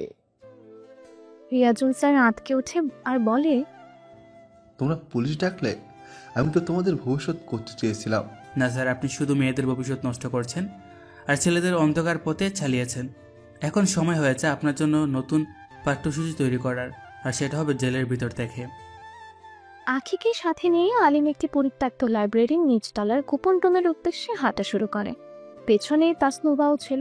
আলিম 4-5টা রুম দেখে বলে, এই কলেজে একটা পুরনো অংশ আছে যেখানে আগের ফাইল রাখা হতো, কিন্তু এখন আর কেউ ওইদিকে যায় না। আগে তুমি কি মনে করছো মারজানাকে এখানে লুকিয়ে রাখা হয়েছে? তাসনুবা তার মুঠোফোনের লোকেশন চেক করে আর বলে, 3 বছর আগে লোকেশন ট্র্যাক করে দেখা গেছে মারজানার মোবাইল শেষবার এখানেই ছিল। তারা নিচে নামে। একটা পুরনো রুম, তালাবদ্ধ। আলিম দেখে বলতে থাকে, রুমটা পুরনো, কিন্তু তালাটা তো নতুন। কারার জন্য এখানে নিয়মিত আসা যাওয়া করে। আলিম তালার দিকে তাকায়। পকেট থেকে একটা প্যাকেট বের করে এবং সেখান থেকে কিছু একটা তালার মধ্যে দিতেই তালাটা খুলে যায়। তখনই তারা 3 জন রুমে প্রবেশ করে। ধুলো মাখা ঘর, এক কোণে একটা ছোট বদ্ধ ঘর দেখা যায়। তারা 3 জন সেখানে যায়। একজন রুগ্ন, ভয়ে জড়সড় অন্ধকারে বসে থাকা মেয়ে তাদের দিকে বড় বড় চোখ করে তাকায় এবং তাকে খুবই ভীত মনে হচ্ছিল। আখি তখনই সেই চোখের দিকে তাকে দৌড় দেয় এবং তার কাছে যে বলে, মার্জানা, তুমি এখানে? তুমি সত্যি সত্যি বেঁচে আছো? মারজান কাঁপা কাঁপা গলায় ওদের দিকে তাকিয়ে বলে ওঠে, তোমরা কি? তোমাদের কে পাঠিয়েছে? আলিম ধীরে ধীরে ওর কাছে গিয়ে বলে, তোমার ভাই আমাকে পাঠিয়েছে এখানে। তুমি নিরাপদ নও, এখন তুমি মুক্ত হবে। ফ্ল্যাশব্যাক। শিয়ামের বাবা হাকিম খান তখন স্থানীয় একজন এনজিও ছদ্মবেশে কাজ করতেন। বিভিন্ন দরিদ্র ছাত্রছাত্রীকে সাহায্যের নামে তার টার্গেট বানাতেন। তিনি একদিন আখিদের কলেজে আসেন এবং বক্তৃতা দেন, আমি চাই আমাদের ছেলেমেয়েরা উন্নত হোক, শহরে পড়াশোনা করুক, আর এই কাজে আমি আমার সঙ্গী রিয়াজুল ভাইকে সাথে নিয়ে তাদের জন্য একটা এনজিও খুলেছি। সেখানে গরিব মেধাবী ছাত্রছাত্রীকে সাহায্য করা হবে। সিয়াজুল স্যার বলে, আমি হাকিম ভাইয়ের সাথে আছি। এই উদ্যোগ আমাদের ছাত্রছাত্রীদের জীবন বদলে দেবে। আসলে তারা একসাথে মেয়েদের টার্গেট করত। মেধাবী গরিব পরিবারহীন মেয়েরা তাদের ফাঁদে পড়ত। হাকিম একদিন রাতের বেলায় রিয়াজুল স্যারকে ফোন দেয় আর বলে, ওই মেয়েটা মারজান নাম। মনে হলো মেয়েটার মাথায় অনেক বুদ্ধি, তাকে এবার চট্টগ্রাম পাঠানো যাবে। সিয়াজুল স্যার একটু দুশ্চিন্তা মুখে নিয়ে বলে, কিন্তু সে কলেজে টপার, এত সহজে এসে যাবে না। তুমি শিক্ষক, তুমি পারবে। স্কলারশিপের নামে একবার নিয়ে এসো, বাকিটা আমি দেখছি। বর্তমান। এইসব কিছু শুনে আলিম হতবম্ব হয়ে যায়। মুখের দিকে তাকিয়ে থাকে। আখির চোখ ছলে ছলে হয়ে চোখ থেকে গড়িয়ে পড়ে 2 ফোঁটা পানি। মারজানা কেঁদে ফেলে, আমাকে ফাঁদে ফেলেছিলেন।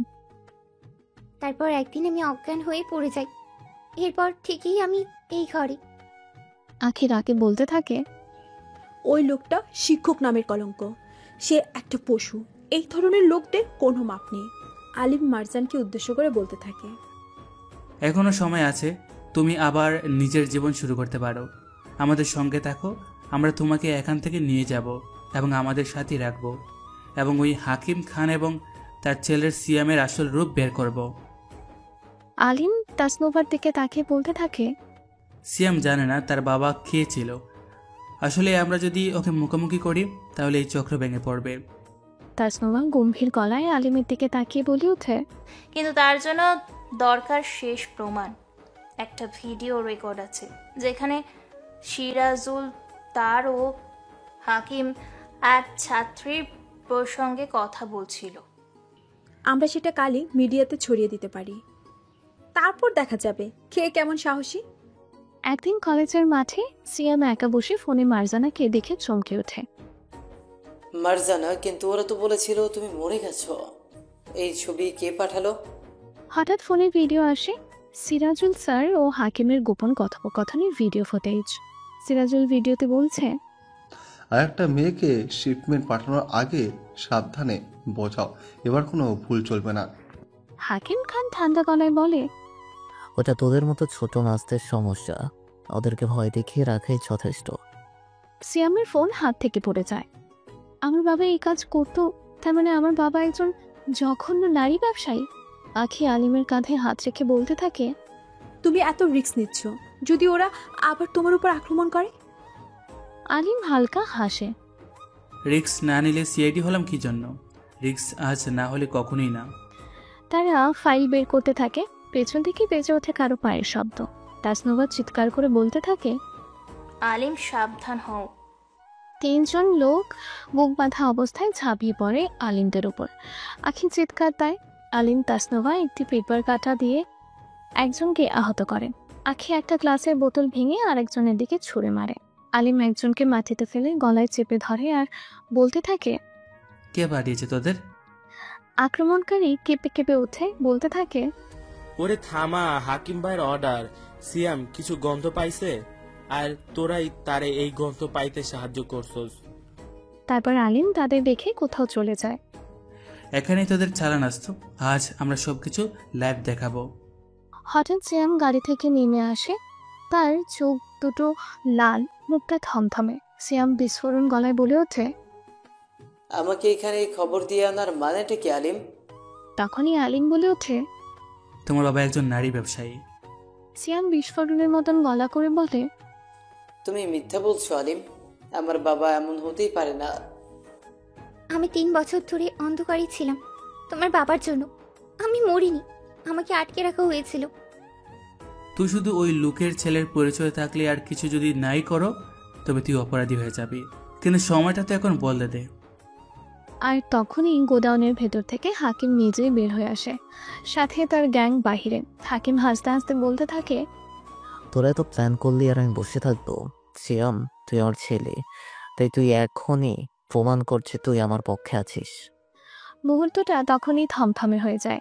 চারপাশে যেন একটা নীরবতার সৃষ্টি হয়। সিয়াম আস্তে আস্তে হাকিমের নিকটে এগিয়ে আসে আর বলে, আমি ছেলে কিন্তু তোর মতো নই। আজ আমি সমস্তটা জানতে পেরেছি, কিন্তু তুমি যে এতটা জঘন্য খারাপ সেটা ভাবিনি কখনো। তাই আজ আমি কোনো নারী পাচারকারীর সাথে নেই। তখনই হাকিম সাহেব একটা বন্দুক বের করে সিয়ামের মাথায় তাক করে।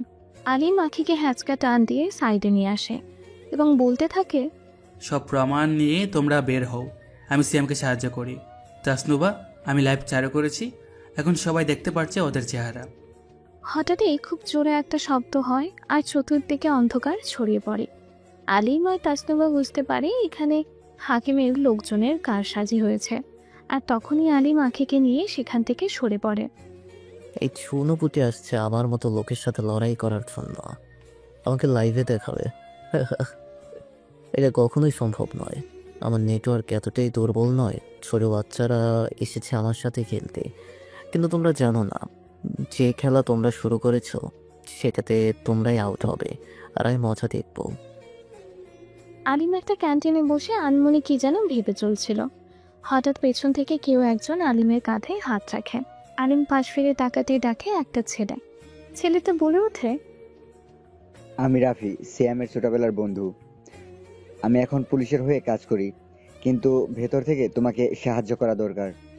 তাহলে তুমি এতদিন কোথায় ছিলে?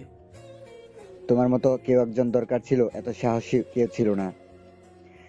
এখন সময় সবাইকে এক এক করে আঘাত করার, তাই তো এলাম। ডলি ম্যাডামকে কলেজে হোস্টেলের ম্যানেজার, যিনি আসলে হাকিমের নেটওয়ার্কের একজন গুপ্তচর। ডলি ম্যাডাম 1 কাপ চা হাতে নিয়ে মেয়েদের কাছে এসে বলতে থাকে, তোমরা মেয়েরা যতই সাহস দেখাও না কেন, কোনো কিছু বদলাবে না।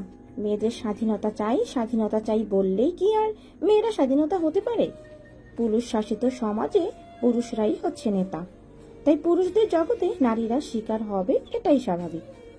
এই সমস্ত কথা শুনে যেন আখির মাথার মধ্যে আগুন জ্বলে যায়। সে রাগান্বিত হয়ে বলে, তাহলে ডলি ম্যাডাম, আপনি হয়তো ভুলে গেছেন আর ভুল মেয়ের সামনে চলে এসেছেন, কারণ আমি শিকার না, আমি যুদ্ধের নাম। আর আমি আমার সাথে থাকা এখানে যত নারী আছে কাউকে শিকার হতে দেব না। যে শিকার করতে আসবে তাকে উপরে ফেলবো। হঠাৎ করে একটা ফোন আসে আলিমের ফোনে। আলিম ফোনটা রিসিভ করে কানে দিতেই শুনতে পায় জায়েদ নামে এক সাংবাদিক তাকে ফোন করে বলে, আসলে একটা কথা কি জানো, সিরাজুল আসলে হাকিম খানকে কখনোই কোনো কিছুতে বাঁচানোর চেষ্টা করে না। সে চায় হাকিম খান ধরা পড়ে যাক এবং তার সমস্ত কিছু পুলিশের হাতে চলে আসুক, কারণ সে নিজে ডন হতে চায়। এক শত্রু আরেক শত্রুকে ফাঁদে ফেলতে চাইছে। মানে পুরো জিনিসটাই ডাবল ক্রস হয়ে যাচ্ছে। আর হ্যাঁ, এটা যুদ্ধের ময়দান। শুধু তুমি বুঝতে পারছিলে না, তুমি এখানে টার্গেট না, তুমি এখানে হিরো হতে এসেছো। ওদের সমস্ত কিছু সবার সামনে আনতে চাইছো। মনে রাখবে, কোনো কিছুতেই কিছু ঘটবে না। তুমি না ভয় নিজেকে দূরে সরিয়ে নেবে। সিয়াম তার নিজের রুমে বসা ছিল, বাতি নেভালো, অন্ধকার। একটা জায়গা চেয়ারের মধ্যে দুলছে আর মনে মনে ভাবছে তার বাবা এতটা জঘন্য। সে জানতো তার বাবা কিছুটা খারাপ, কিন্তু এতটা ভদ্র ভণ্ড নারীদের নিয়ে ব্যবসা। তাছাড়া যে শিক্ষক মানুষ গড়ার কারিগর, সেই একজন দানব। আর যেই ছেলেটাকে আমি হিংসা করতাম সেই প্রকৃতপক্ষে নায়ক। এদিকে আখির বাবা হচ্ছে এগুলোর সাথে জড়িত এবং সে টাকা বিনিয়োগকারী, কিন্তু তার ভান চলাফেরা সব কিছুই যেন একজন ভদ্রবেশী মানুষের মতন। আখি জানতো তার বাবা একজন সম্ভ্রান্ত ব্যবসায়ী। তিনি বহু বছর ধরে নামকরা অনেক প্রতিষ্ঠানে বিনিয়োগ করে আসছেন। সিয়ামের বাবার সাথেও তার বাবার ব্যবসায়িক সম্পর্ক ছিল, কিন্তু সিয়াম যখন তদন্ত করতে করতে থাকে তখন বেরিয়ে আসে এক অজানা চমক। একদিন সিয়াম আখির সাথে ফোনে কথা বলে। তার গলাটা ছিল খুবই নরম। সে আখিকে তাদের বাড়ির ছাদের এক কোণায় নিয়ে এসে জিজ্ঞেস করে, তোমার বাবা শুধু একজন বিনিয়োগকারী নন আখি, তিনি একজন কালো টাকা সাদা করার ছায়া নেটওয়ার্ক চালান। আমার বাবার ব্যবসায় তার বিনিয়োগ ছিল, কিন্তু সেটা ছিল মুখোশ মাত্র। তার পেছনে যে আরেকটা পরিচয় আছে সেটা কি তুমি জানো? আখি বড় বড় চোখ করে তাকায় সিয়ামের দিকে আর বলে, তুমি কি বলতে চাও আমার বাবা অপরাধী? সে অপরাধের সাথে জড়িত অসম্ভব। তিনি সব সময় আমাদের ভালো চায় বলেই সব করে। সিয়াম নিচের দিকে তাকিয়ে বলতে থাকে, তুমি যাকে ভালোবাসো তাকে নিয়ে ভুলে থাকলে কখনো সত্যিটা জানতে পারবে না। সত্যি কখনো কখনো কাটার মতো, কিন্তু সেই কাটায় রক্ত ছড়ানো ছাড়া মুক্তি মেলে না। আখির মুখে একটা অসহায় স্তব্ধতা নেমে আসে। তার বাবার নির্ভরযোগ্য মুখোশ, মুখটার পেছনে যে এমন একটা ছায়া জগৎ লুকিয়ে আছে, এটা ভাবতেই তার ভিন্ন কষ্ট হচ্ছে। তোমার বাবার নাম এসেছে, তিনি শুধু বিনিয়োগকারী নন নাকি, তিনি ওই মাফিয়া চক্রের গোপন মূলধনী, কালো টাকা সাদা করার নেটওয়ার্কের চালক। আখি একটু হালকা রাগান্বিত হয়ে বলে ওঠে, সিয়াম তুমি মজা করছো তাই না সিয়াম? জনি ভালো মানুষই মুখোশ পরে ঘুরে বেড়ায়, কিন্তু মুখোশ পরলেই যে সত্য মুখোশটা বদলে যায় না। তোমার বাবাও তার ব্যতিক্রম না। তখন আগে সিয়ামের চোখের দিকে তাকিয়ে বলে ওঠে, তুমি যদি ভুল বুঝে বলে থাকো, যদি কিছু মিথ্যে প্রমাণ হয়, তাহলে আমি কিন্তু তোমাকে কখনোই ক্ষমা করব না।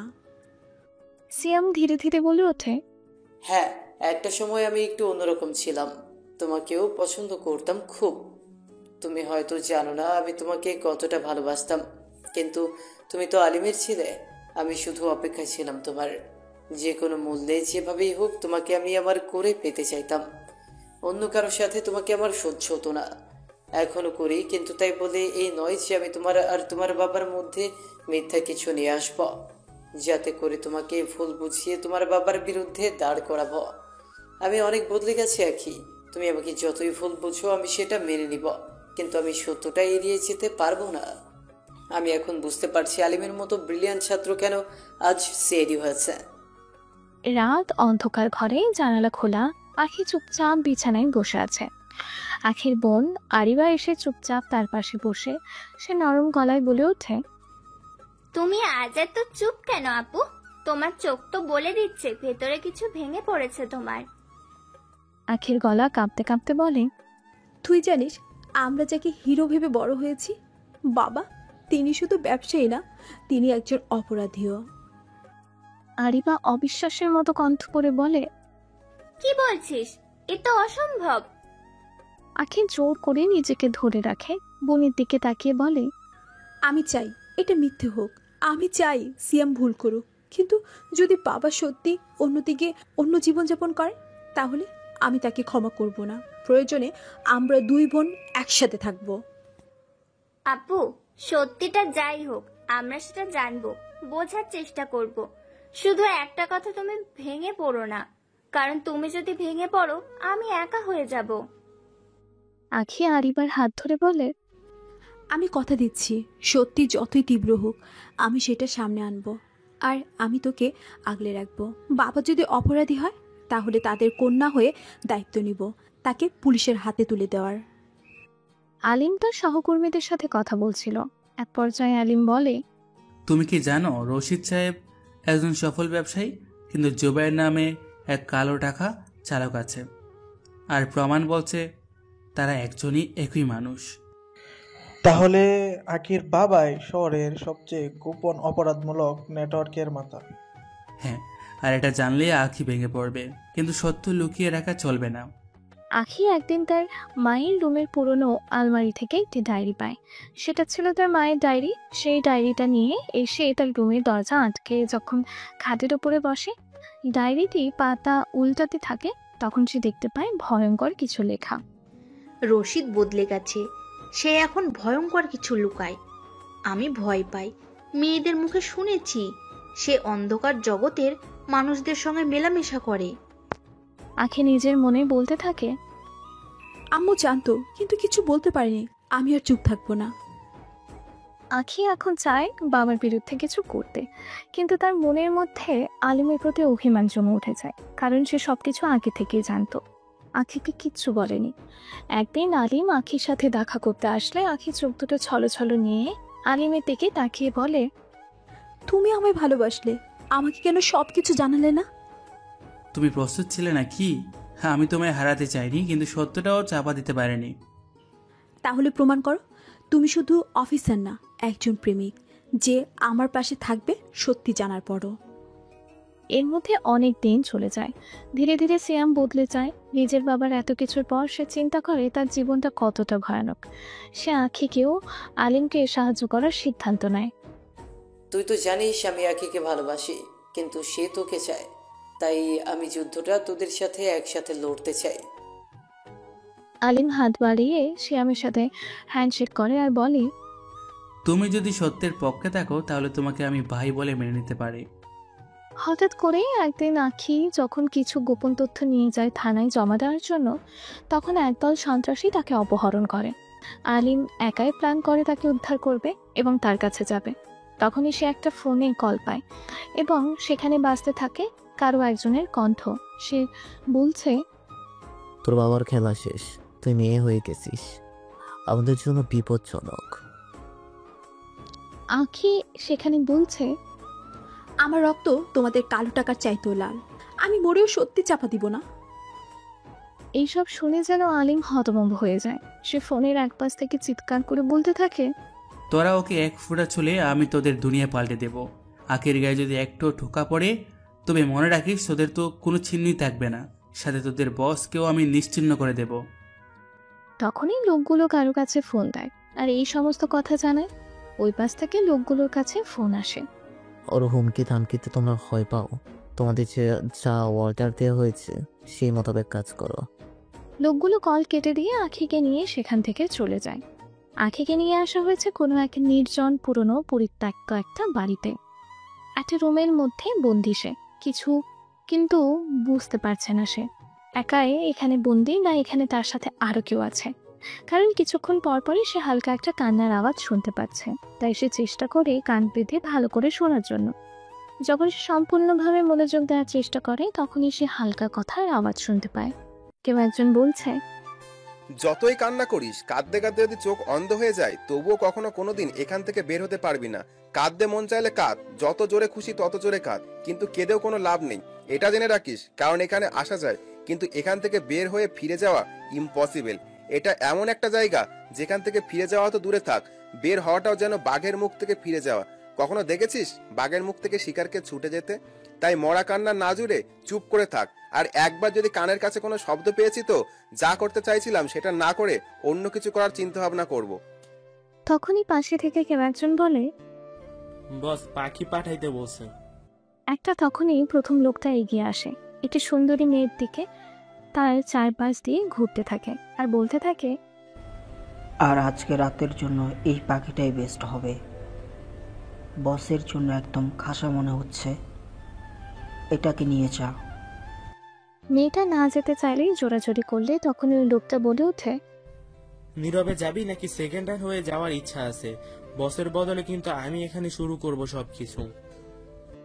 মেয়েটা ভীত হয়ে চুপসে হয়ে যায়। ওপাশের রুমে আঁখি এইসব কিছু শুনে ভয়ে শিউরে ওঠে। তার মানে তাকে যারা ধরে নিয়ে এসেছে তারা নারী পাচারকারী চক্র। সে ভয়ে শিউরে ওঠে। ওই মেয়েটির সাথে যা হতে যাচ্ছে সেটা যদি তার সাথে হয়ে যায়, সেটা ভেবেই সে ঘেমে নিয়ে একাকার। আঁখি কি করবে সেটা বুঝতে পারছিল না, কারণ ওকে ধরে নিয়ে আসার সময় ওর পার্সটা ওর রাস্তায় করে যায়। হঠাৎই একটা শব্দ হয়। আঁখি পেছনে ফিরে তাকিয়ে দেখে এক লোক দাঁড়িয়ে আছে। সে ভয়ে জড়সড় হয়ে যায়। সে কি করবে বুঝতে পারে না। কিছুক্ষণ পর সেখানে আরেকটি লোক প্রবেশ করে। একজন আরেকজনকে বলতে থাকে, এই মেয়ে কি না জানে স্যার বলছে যতক্ষণ না নতুন নির্দেশ আছে এখানে রাখতে? ও জানে যে বিনয়কারী সাহেবের সবকিছুর মালিক। মেয়ে নিজের বাবাকে ফাঁসাতে চায়। আখির চোখে জল চলে আসে। সে মনে মনে ভাবতে থাকে আর বলতে থাকে, বাবা তুমি তুমি কিভাবে এমন কাজ করো? এত নারীর কান্না, এত জীবন শেষ করছো, আমি আর চুপ থাকতে পারছি না। অন্যদিকে আলিম তার এক সহকারীকে নিয়ে একটা ল্যাবে রেকর্ড বিশ্লেষণ করছে। আলিম দেখো, এই ভয়েস স্যাম্পল এই লোকটা আখির বাবার সাথে মিটিং করছে। আলিম চোখ রাগিয়ে, মানে আখির বাবা ওই পাচার চক্রের ফান্ডিং করছে? তাহলে আখিকে কিডন্যাপের পিছনে কি ওর বাবারও হাত রয়েছে? পুরনো গোদাম থেকে আখির সামনে বসে আছে এক লোক। মুখ গম্ভীর, চোখে ঠান্ডা শাসন। লোকটি আর কেউ নয়, স্বয়ং আখির বাবা। নির্মম গলায় সে আখিকে বলে ওঠে, তুমি আমার মেয়ে, তাই তো একটু বেশি জানো, কিন্তু কখনো ভাবনি তোমার এই জানাটাই তোমার জন্য বিপদ হয়ে দাঁড়াবে। আখি চিৎকার করে বলে ওঠে, আপনি আমার বাবা নন, আপনি একটা পশু। এতগুলো মেয়ের জীবন আপনি শেষ করেছেন। আপনি যদি আমার বাবা হতেন কোনোদিন এমন হতেন না। তখনই আখির বাবা ঠান্ডা গলায় বলে ওঠে, আদর্শের কথা বলে লাভ নেই, দুনিয়াটা চলে টাকা আর ক্ষমতা দিয়ে, মানবতা দিয়ে পেট চলে না। ঠিক তখনই গোডাউনের বাহিরে একটা শব্দ শোনা যায় এবং সেই শব্দের আওয়াজে আখির বাবা সোজা হয়ে দাঁড়িয়ে যায় এবং রক্তচক্ষু নিয়ে আখির দিকে তাকায়। আর ঠিক সেই সময় রুমের মধ্যে দরজা ভেঙে যায়। কেউ একজন চিৎকার করে বলে ওঠে, সবার অস্ত্র নামাও, কেউ পালাতে পারবে না। একটা ছোট্ট মারামারি হয় এবং সেই মারামারিতে আলিম আখির বাবার দিকে বন্দুক তাক করে ধরে রাখে। আখির বাবা অহংকার করে বলতে থাকে, তুই তো সেই ছেলে না, সেই কলেজের গ্রামের খ্যাত। এখন দেখছি তুই সিআইডি হয়ে গেছিস, কিন্তু এটা রাজনীতির আর টাকার খেলা, বুঝলি? আলিম গর্জে উঠে বলে, তোমার টাকা আজ কিছুই না, আজ তোমার মেয়ে তোমার বিরুদ্ধে সাক্ষ্য দেবে। তুমি শুধু অপরাধী না, একজন ভয়ঙ্কর বিশ্বাসঘাতক বাবা। আখির সামনে এসে দাঁড়ায়, চোখে টলমল জল, কিন্তু কণ্ঠে অটল দৃঢ়তা নিয়ে বলে ওঠে, আজ আমি একজন মেয়ের পক্ষ নিচ্ছি না, হাজারো মেয়ের পক্ষে। আমি একজন সন্তানের পক্ষ না, একজন নারীর পক্ষে। আপনি আমার জন্মদাতা হতে পারেন, কিন্তু একজন নারীর শত্রু। আখি তার বাবার মুখোমুখি হয়ে দাঁড়িয়ে থাকে। এর মধ্যে সেখানে পুলিশ চলে আসে। আলিম সাইলেন্টলি তার পেছনে দাঁড়িয়ে আখির মাথা উঁচু করে বাবাকে দেখে আর বলে, সত্যের পক্ষে বাবা, তুমি হেরে গেছো। তোমার মতো লোককে বাবা বলতো আমার ঘৃণা হচ্ছে। তুমি কি করে এমন কাজটা করতে পারলে? তুমি এতটা অমানুষ হতে পারলে কি করে? আখির বাবা ঠান্ডা গলায়, কিন্তু তার চোখে ছিল প্রচন্ড রকমের লালসা। সে বলে, এই দুনিয়ার টাকা ছাড়া কিছু চলে না, ভালোবাসার নীতি এইসব কিছুই গল্প মাত্র, টাকাটাই সব। আখির বাবা আলিমের দিকে তাকিয়ে বলে ওঠে, তুই কি ভেবেছিস এই ছেলেটা সবকিছু শেষ করে দেবে? আমি পুরো সিস্টেমকে কিনে নিয়েছি। আলিম চোখে আগুন নিয়ে তাকায় আখির বাবার দিকে। পরক্ষণই বলে ওঠে, তাহলে দেখো সত্য কিভাবে টাকার উপরে জিতে যায়। আলিম পুলিশকে নির্দেশ দেয় আখির বাবাকে গ্রেফতার করার জন্য। পুরো গুদাম ঘর থেকে অস্ত্র, জাল, টাকা, মাদক বের করা হয়। মিডিয়া চলে আসে, বড় বড় হেডলাইন হয়। আলিম আখির হাতটা ধরে আখির চোখের দিকে তাকায়। আখি বলে, এটা শেষ নয়। সে হেসে দিয়ে বলে, আকি এটা আমাদের শত্রু মাত্র, এখান থেকেই আমরা শুরু করব। তখনই হঠাৎ আলিমের মনে পড়ে যায় আখির বাবার বলা একটা কথা। আমিও একসময় এরকম ছিলাম না, সমাজ সময় আমাকে বাধ্য করেছে এরকম হতে। একসময় আখির বাবা ছিলেন একজন স্বপ্ন বাস্তবায়ন। তিনি চেয়েছিলেন গ্রামে বড় কিছু করবেন, লোকের উপকার করবেন, কিন্তু শহরে এসে স্বার্থলোভী কিছু মানুষের পাল্লায় পড়ে তার মনুষ্যত্ব ধীরে ধীরে বিক্রি হয়ে যায়। প্রথমে এক ব্যবসায়িক প্রতারণা থেকে টাকা কামাতে শুরু করেন, তারপর শুরু হয় ঘুষ, মাদক ব্যবসা, অস্ত্রের চোরাচালান। তিনি ভাবতেন মানুষ শুধু সফলকে মনে রাখে, ভালোকে নয়। তিনি ভাবতেন মানুষ শুধু টাকাকে দাম দেয়, বিশ্বাসকে নয়। এই বিশ্বাসটা তাকে পাষণ্ড করে তোলে। আর তার স্ত্রী তাকে ছেড়ে চলে যায়। আর ছোট আঁখি, তার ছোট বোন, পরে বাবার কাছে চুপচাপ বড় হয়। তার বাবার কাছে মানুষের চেয়ে টাকাই বড়, কারণ তার বাবার কাছে কখনো তাদের জন্য কোনো সময় ছিল না। আখিকেও ওখান থেকে আলিম একটা পুলিশের ভ্যানে তুলে নিয়ে দুজনেই নিরাপদ জায়গায় চলে আসে। আখির চোখ থেকে অনবরত পানি পড়ছিল। আমি জানতাম না তুমি সত্যি আসবে। আলিম ধীরে ধীরে আখির হাতটা ধরে আর বলে, তুমি যদি না ডাকতে আমি শুনতাম না, কিন্তু যেদিন শুনলাম তুমি ভয় পাচ্ছ, সেদিন থেকে আমি মরতেও রাজি ছিলাম। তারা দুজনেই একটা নির্জন জায়গায় চুপচাপ বসে থাকে। চারপাশ শান্ত পরিবেশ। আলিমের কাঁধে ধীরে ধীরে মাথা রেখে বলে আখি, তুমি কিভাবে এমন সাহস পেলে আলিম? কারণ আমি জানতাম তুমি আমার পাশে থাকবে। আমি শুধু সিআইডি না, আমি একজন মানুষ যে তোমার জুনিয়র হয়ে তোমাকে ভালোবাসে। একটা ছোট পুকুর পাড়ে বসে তারা শপথ নেয় জীবনে আর কখনো একে অপরকে দূরে ঠেলে দিবে না। আলিম আখিকে নিয়ে আখিদের বাড়িতে আসে। সেখানে তার ছোট বোন তাদেরকে দেখে দৌড়ে এসে আখিকে জড়িয়ে ধরে, কান্নায় ভেঙে পড়ে। আর কি তাকে সান্ত্বনা দেয় এবং বলে, ওই রকম অমানুষ বাবার জন্য চোখের পানি ফেলতে হয় না।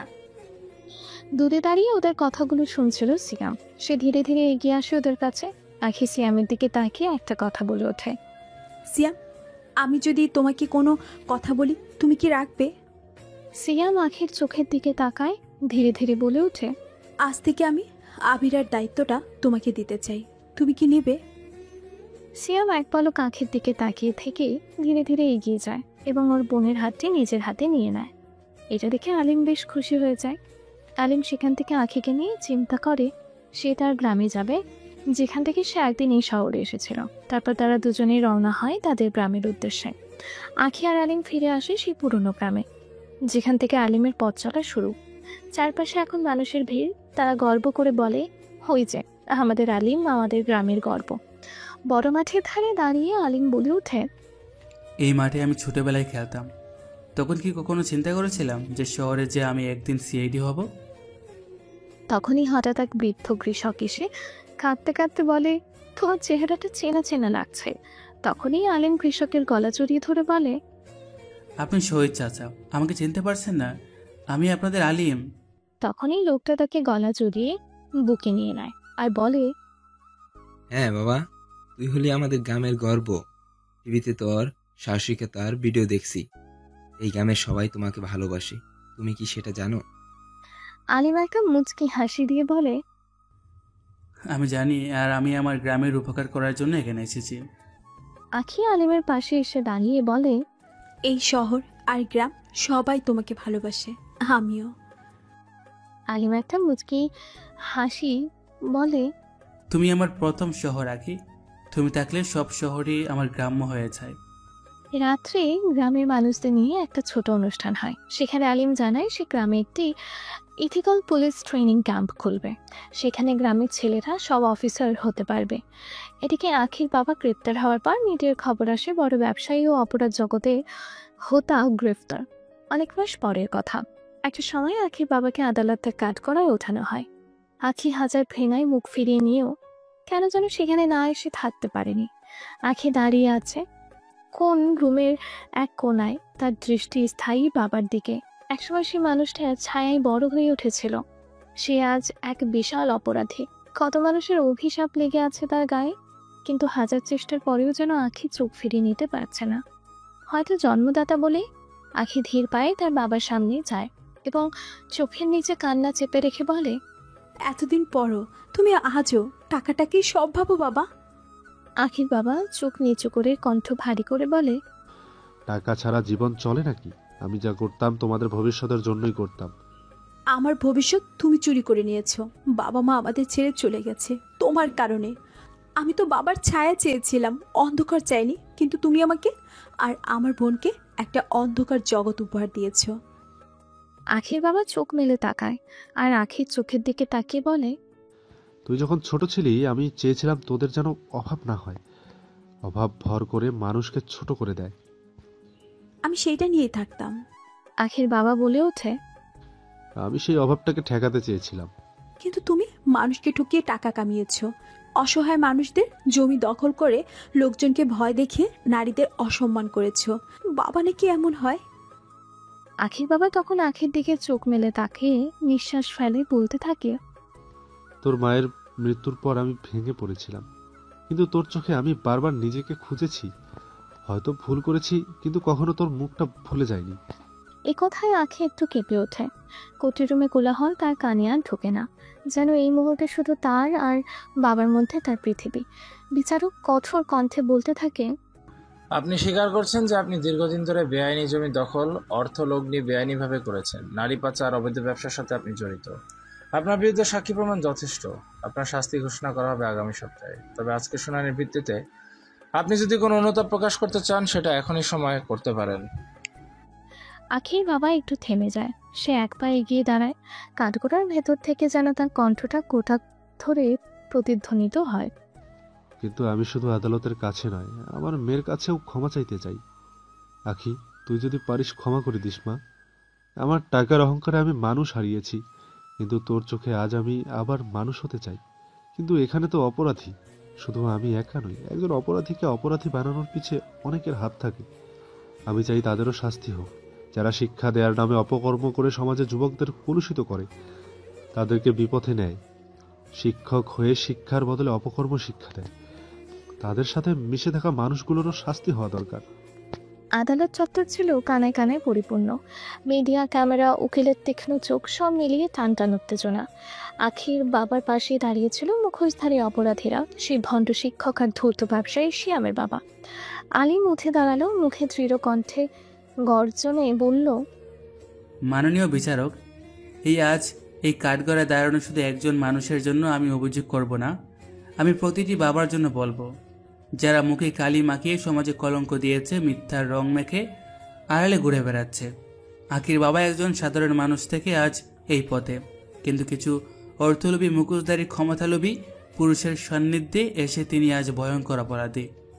একজন নারী ব্যবসায়ী থেকে শুরু করে অসৎ পথে অর্থলগ্নকারী যারা গায়ে সম্মানের মুখোশ পরে অপরাধীর কালো ছায়ার লেগে আছে, তারা নিজেদের অপরাধ ঢাকার জন্য এমন এক পেশাকে বেছে নিয়েছে যেখানে তাদেরকে সবাই সম্মান করে, সেলেক্ট করে। কিন্তু তাদের এই পোশাকের আড়ালে কত বড় ভয়ঙ্কর অপকর্ম লুকিয়ে আছে সেটা না জানলে কখনোই তাদেরকে ধরা সম্ভব না।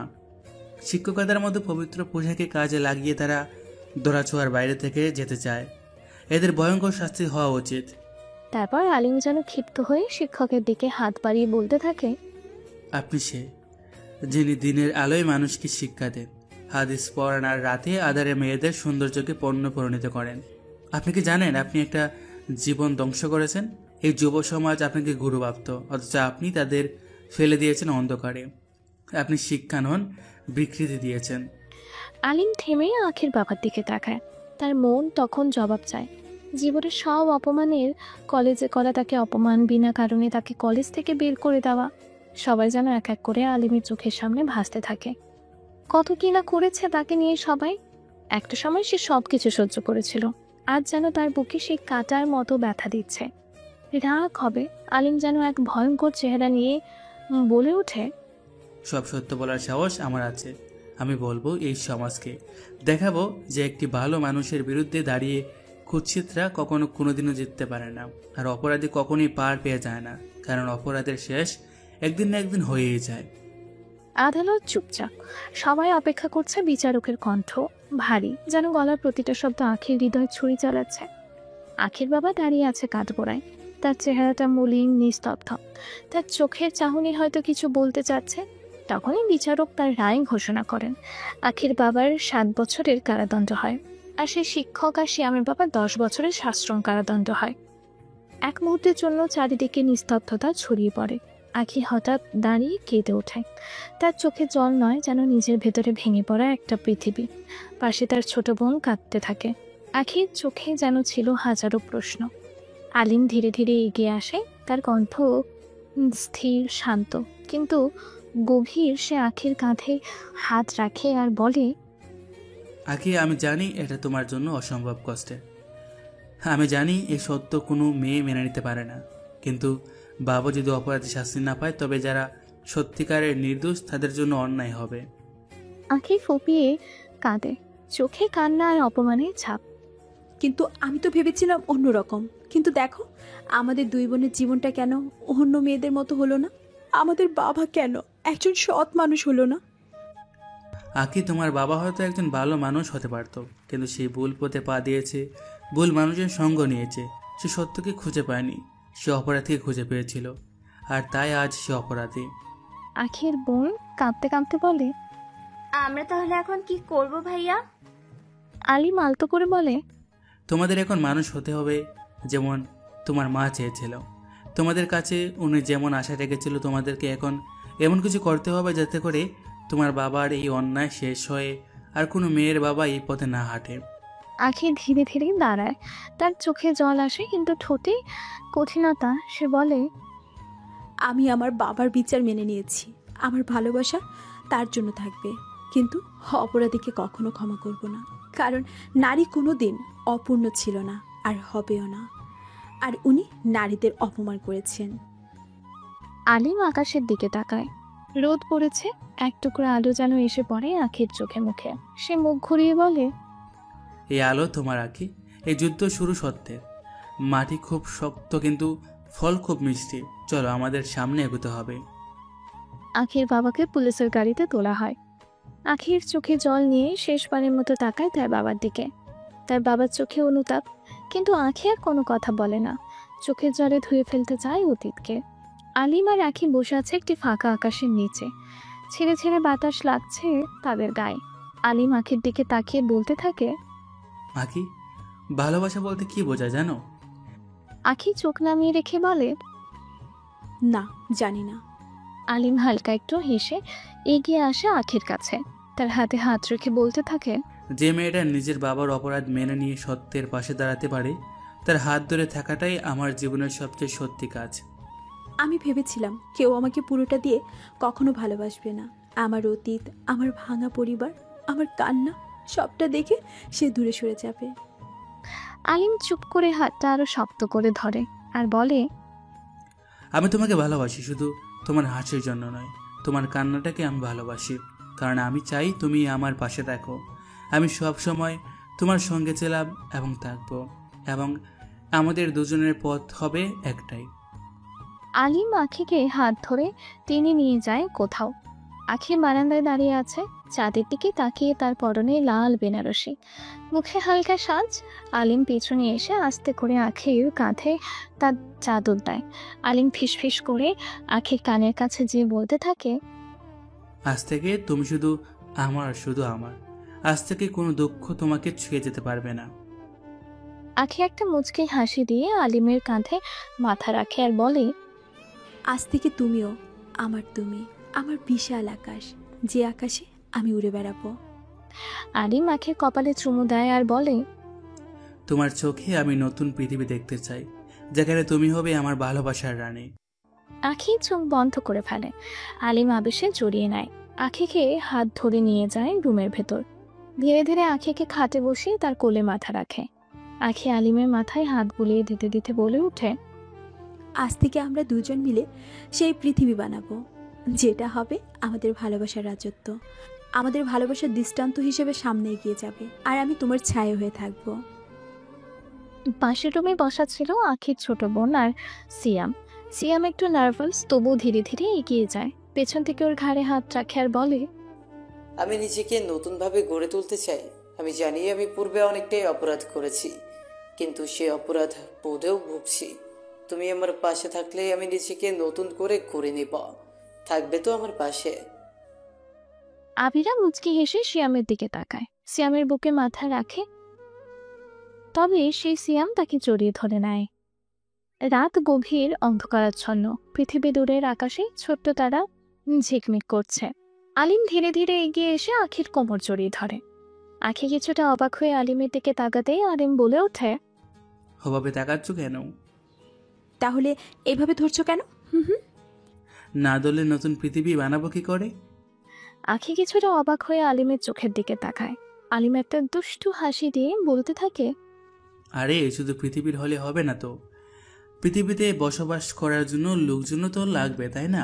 আর সেই প্রসেসিং যদি চালু না হয় তাহলে লোকজন আসবে কোথা থেকে? আখি আলিমের কথা শুনে কিছুটা হতভম্ব হয়ে থাকে।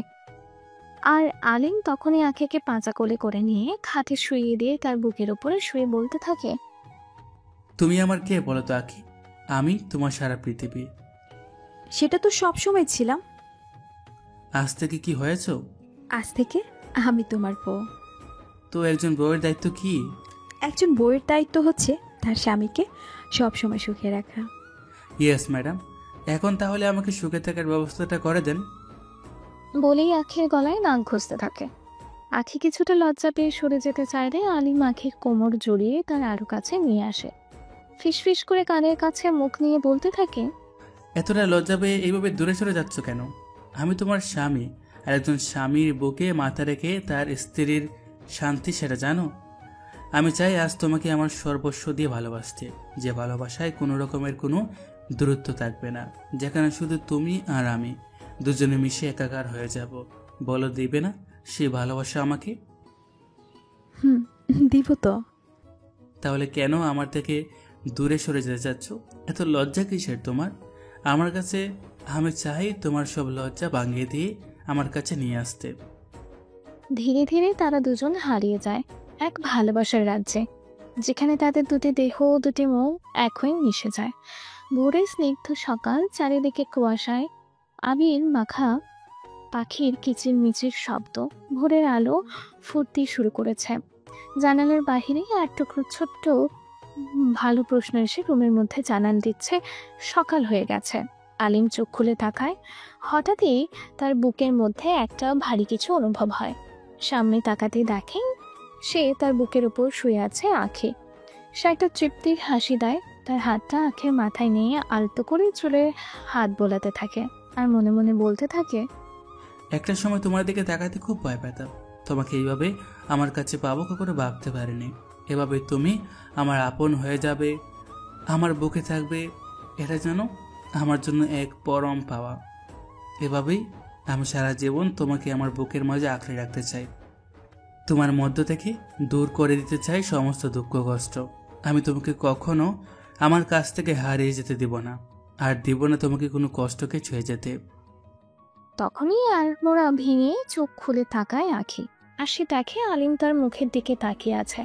তখনই আখি বলে ওঠে, কি ব্যাপার, সকাল হয়ে গেছে, তুমি আমাকে ডাকুনি কেন? তুমি পরম সুখে আমার বুকে ঘুমিয়ে আছো, আমি তোমার এই সুখটাকে কি করে নষ্ট করি, কি করে তোমাকে আমি আমার বুক থেকে সরিয়ে দেই, তাই রাখিনি।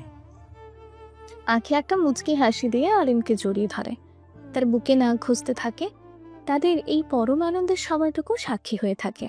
আমাদের জীবনে আমরা অনেক কিছুতেই বয়সের তফাৎ করি, সিনিয়র জুনিয়র হিসাব করি, কিন্তু আসলে ভালোবাসাটাই আসল। যেখানে আঘাত ভালোবাসা থাকে, মনের বিশ্বাস থাকে, একজনের প্রতি আরেকজনের আকর্ষণ থাকে, সেখানেই বয়স কোনো বাধাই নয়।